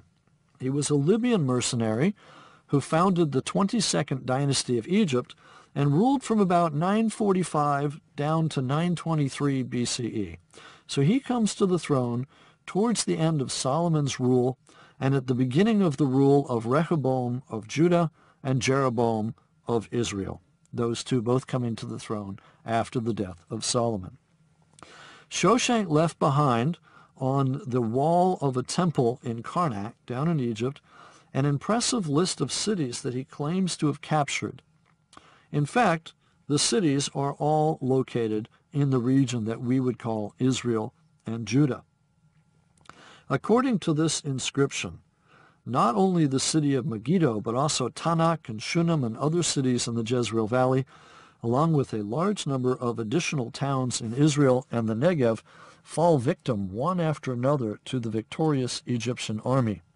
In other words, Shoshank's campaign to the lands of Israel and Judah, hard on the heels of the death of Solomon, would indicate that he had been waiting for Solomon to die, and that the splitting of the kingdoms into Israel and Judah were in fact to his benefit. His campaign in the lands of Israel and Judah were probably an attempt to recapture some of the earlier glory days of Egyptian dominance, when Canaan was regarded as belonging to the Egyptian Empire.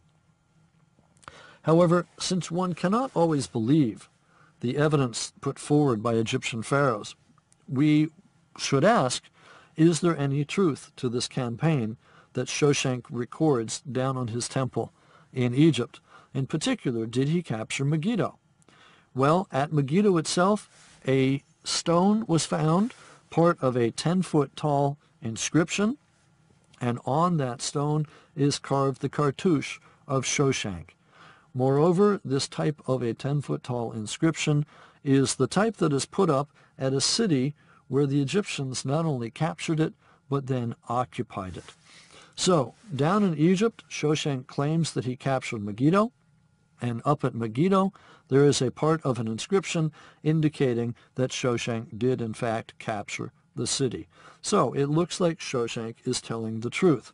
However, if we go a little bit further, the next question to be asked is whether this Egyptian pharaoh Shoshank, who left behind the record in Egypt, is indeed the same person as the Egyptian pharaoh Shishak, who is mentioned in the book of Kings and the book of 2 Chronicles in the Bible, who we are told fought in Judah some 5 years after the death of Solomon with 1,200 chariots and 60,000 cavalry. We are further told that the biblical Shishak besieged Jerusalem and carried away a great ransom. In 1 Kings and 2 Chronicles it says, "In the 5th year of King Rehoboam, King Shishak of Egypt came up against Jerusalem. He took away the treasures of the house of the Lord and the treasures of the king's house. He took everything. He also took away the shields of gold that Solomon had made." So perhaps this is when the Ark of the Covenant disappeared. Are Shoshank and Shishak the same person? Occam's razor, the simplest solution is probably the most correct, would imply yes. However, one thing that is interesting, the cities that are named in the Egyptian account are almost all from the north of Israel. The cities named in the biblical account are almost all from the southern portion, that is, from Judah. How do we explain this? Are there in fact two different Egyptian pharaohs, one who attacked Israel and one who attacked Judah at nearly the same time? Or do we have the same person attacking twice, first against Israel and then against Judah? Or do we explain it in some other way? What I would suggest is that we're looking at the exact same campaign. The biblical record is primarily concerned with events in Judah, that is, down south, but they didn't put up much of a fight. The Egyptian account emphasizes the major military events that took place, that is, up in the north, since Judah offered only minimal resistance. I think it's highly unlikely that these are records of two different campaigns, and so I think that what we've got is two different versions of the same set of military conquest. And what this means is that immediately after Solomon dies, and immediately after Rehoboam sees the split of his kingdom into the separate smaller entities of Israel and Judah, that Shishak or Shoshank comes up and wages a decisive campaign against both polities. Needless to say, this is not a good way for either smaller kingdom to begin its rise. Now, if we move specifically up to the northern kingdom of Israel, we come across a man by the name of Omri. Omri's accession to the throne of Israel in 885 BCE introduces a new era for both kingdoms, both northern Israel and southern Judah, which is going to last for about 40 years. Even though these remain separate entities, Israel and Judah enter into a close alliance and together enter a time of prosperity. And it has been recently suggested that this time of prosperity may have even surpassed the earlier days of David and Solomon. In other words, the wonderful times of ancient Israel may have been under the reign of the Omrids and all of their family. Omri himself is the chief architect of the policies that characterize the era, and it's under his son Ahab, who comes into power in 875, that the new policies come to fruition and the two kingdoms enjoy their best years. After the death of Ahab, the situation declines rapidly, and this little era comes to an abrupt end about 842 or 841 BCE with the massacre of both the royal family up in Israel and down in Judah at the hands of Jehu the usurper. We have referred to this story already when talking about the Tel Dan stele, but we'll come back to it again in a little bit. Of interest to us are the figures of Omri and Ahab from the northern kingdom of Israel, because they are the first individuals in Israelite or Judean history to be mentioned in non-biblical documents from the ancient Near East. That is, they are mentioned by other peoples and in other places outside of Israel and Judah, and so we can here finally begin to corroborate or attempt to corroborate the episodes and peoples mentioned in the Hebrew Bible. Moreover, the Omrids were the first northern kings to accomplish a dynastic succession, and they did this for 3 succeeding generations. Long after they had passed from the scene, Israel is still referred to by the Assyrian monarchs as the land of Omri. Now, our information about the kingdom of Israel and about the Omrid era in particular is derived from 4 different sources. One of these sources is the Hebrew Bible. That is the Genesis to 2 Kings account. The second source is actually also in the Bible. This is the chronicler's account in the Hebrew Bible. But then we have extra-biblical evidence, the royal inscriptions from King Mesha of Moab and King Shalmaneser III of Assyria. And then, fourthly, we have archaeology. Archaeology can come into play at this point in time. We've already noted that the name Israel appears in the Merneptah stele at the end of the 13th century BCE. There are no further references in extra-biblical documents to either Israel or Judah until the period where we are now, that is, until the time of Omri and Ahab.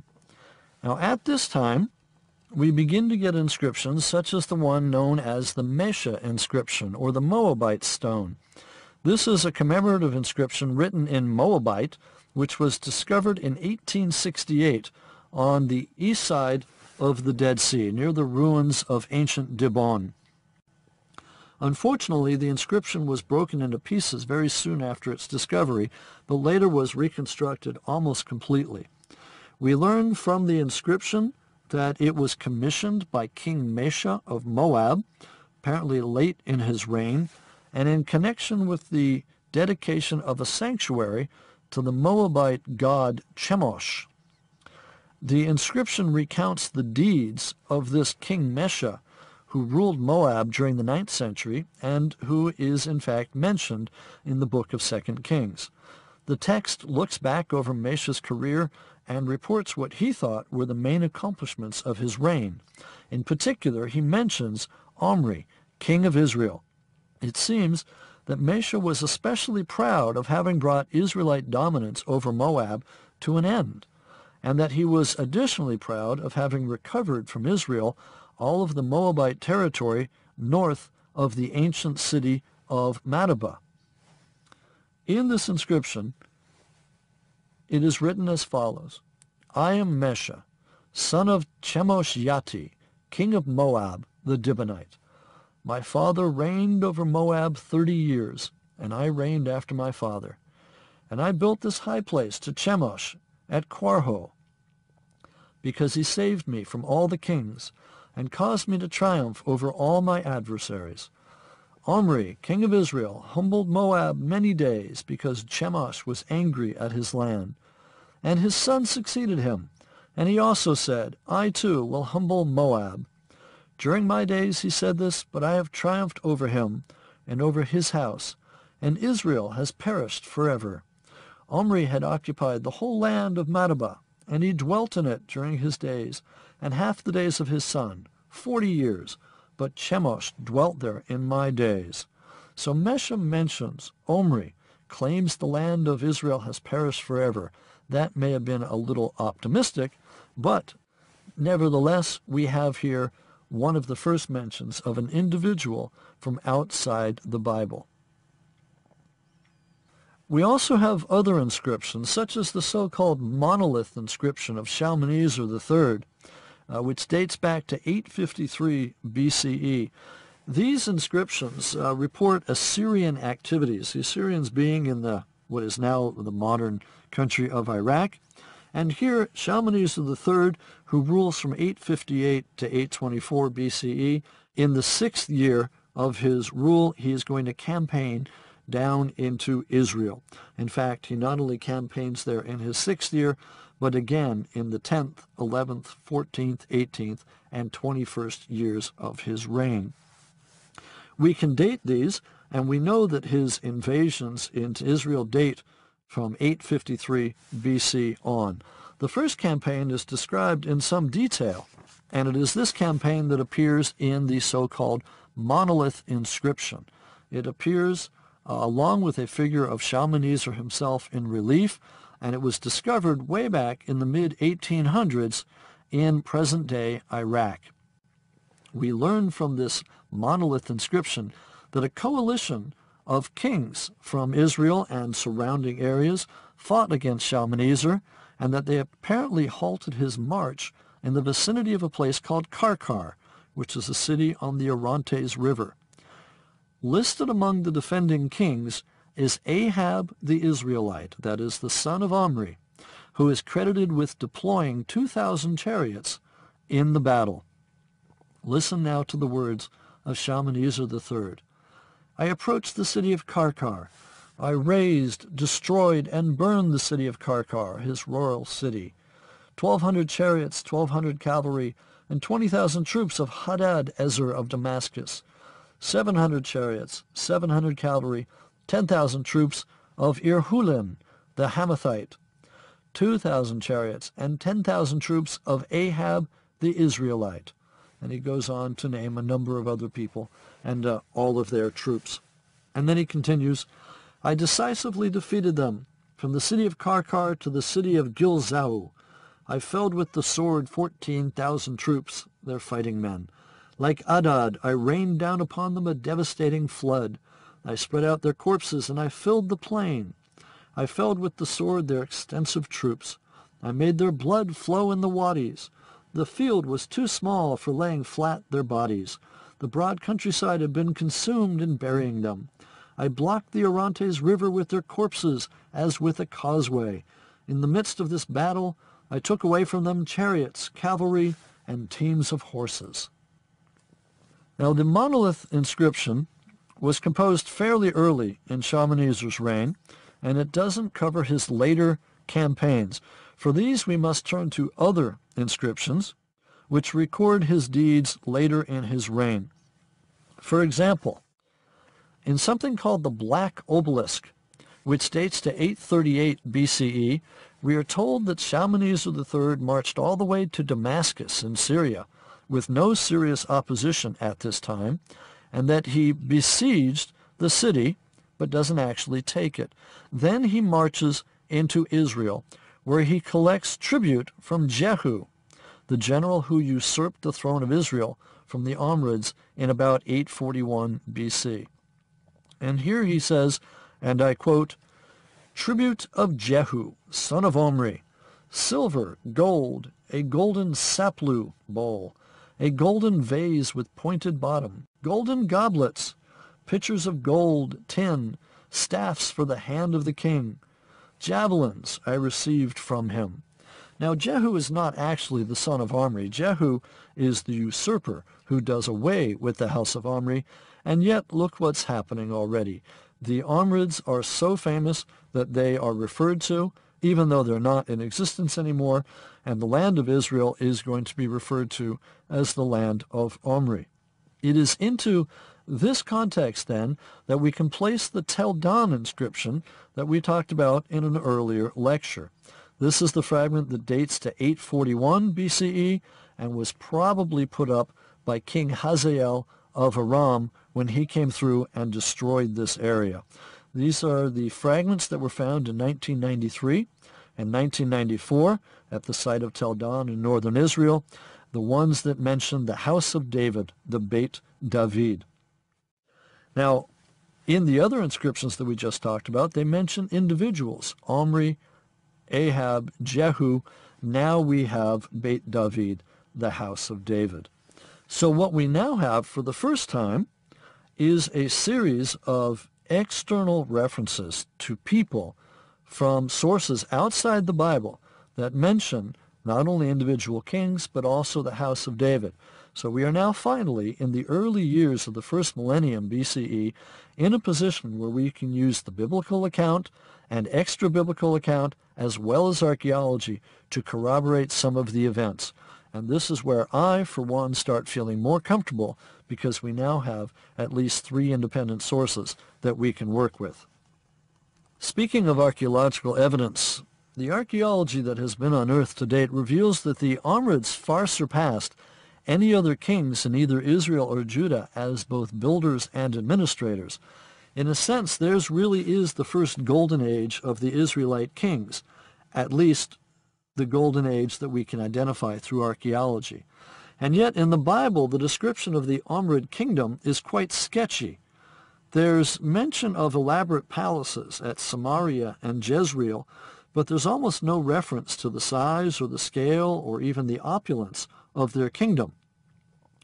Indeed, these northern kings are hated by the authors of the Bible. They are referred to in derogatory terms, And it seems that the writers of the Hebrew Bible are consistently trying to uphold the kings of Judah in the south rather than the evil kings of Israel in the north.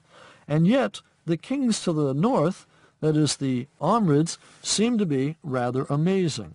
There is no doubt that Samaria, the city of Samaria, is built by Omri, and that this becomes the capital city of the north.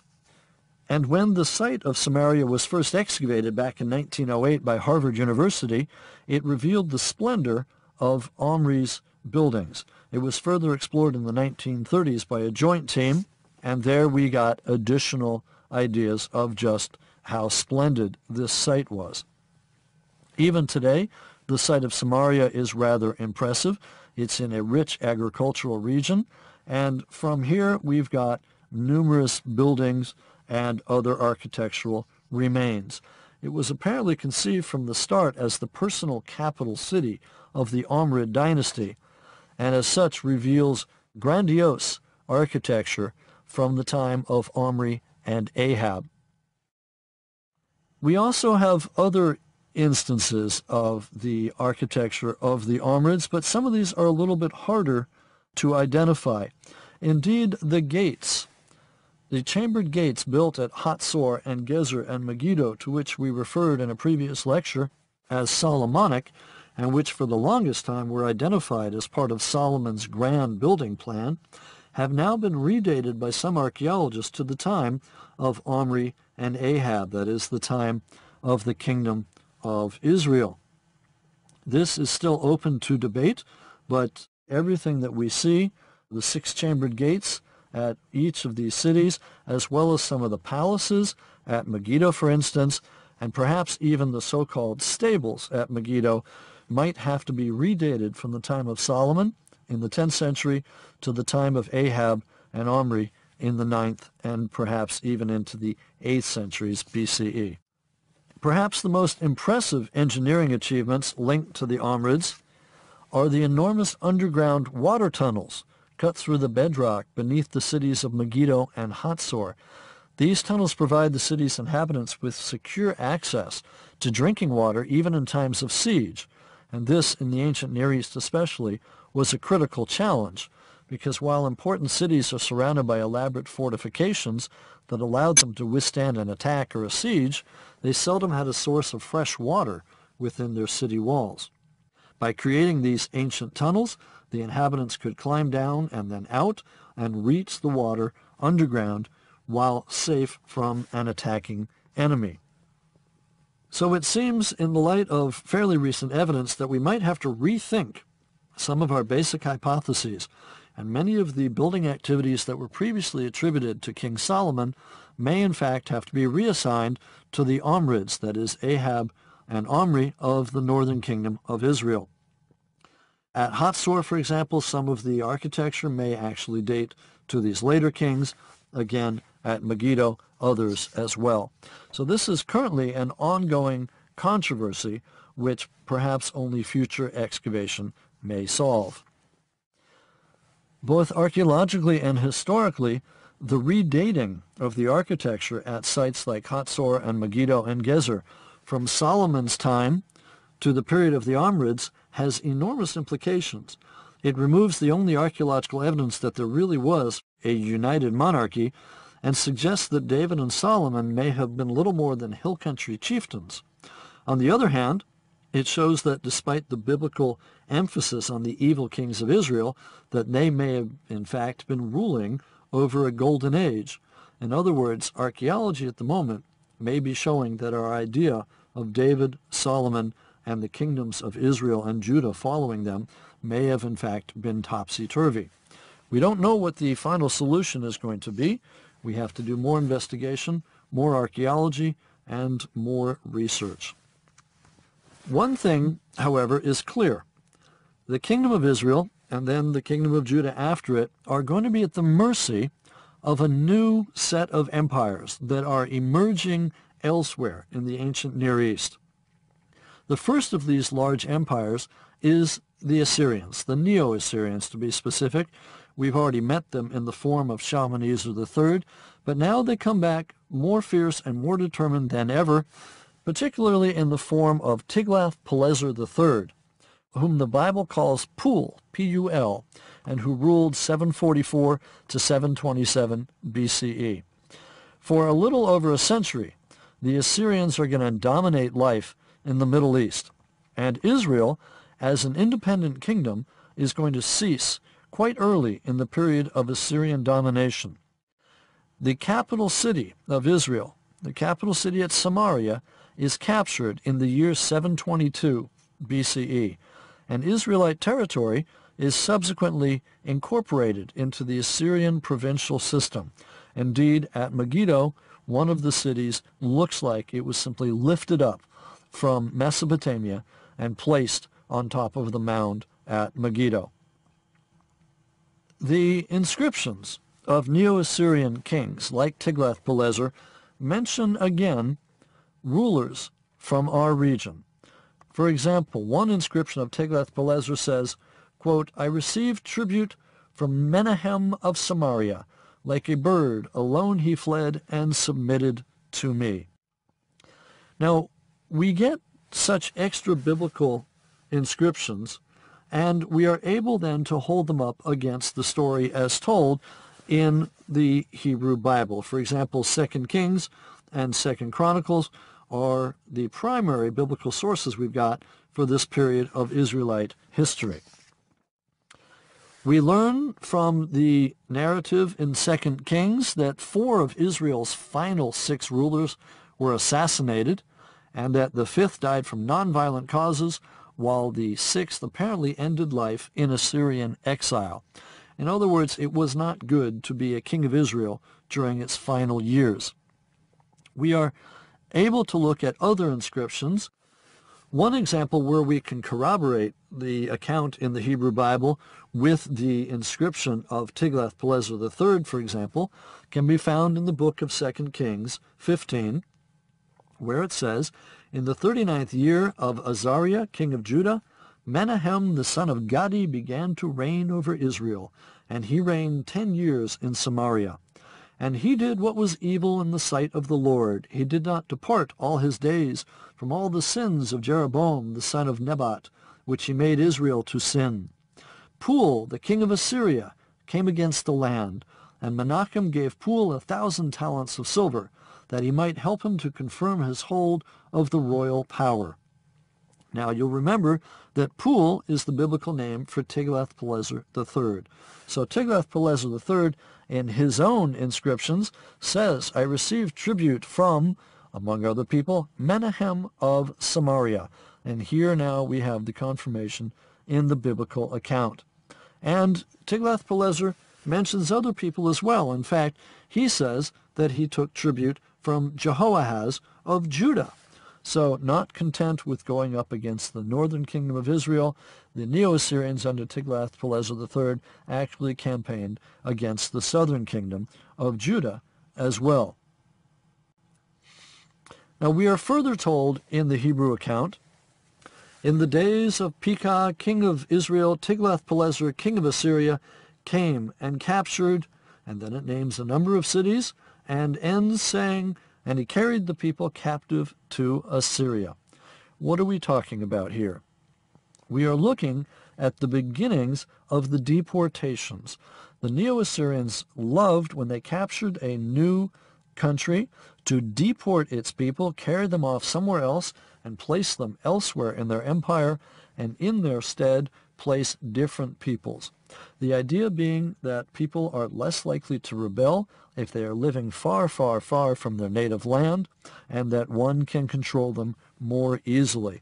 So beginning already in the days of Tiglath-Pileser III, in about 734 BCE, we get the beginnings of the Neo-Assyrian deportations.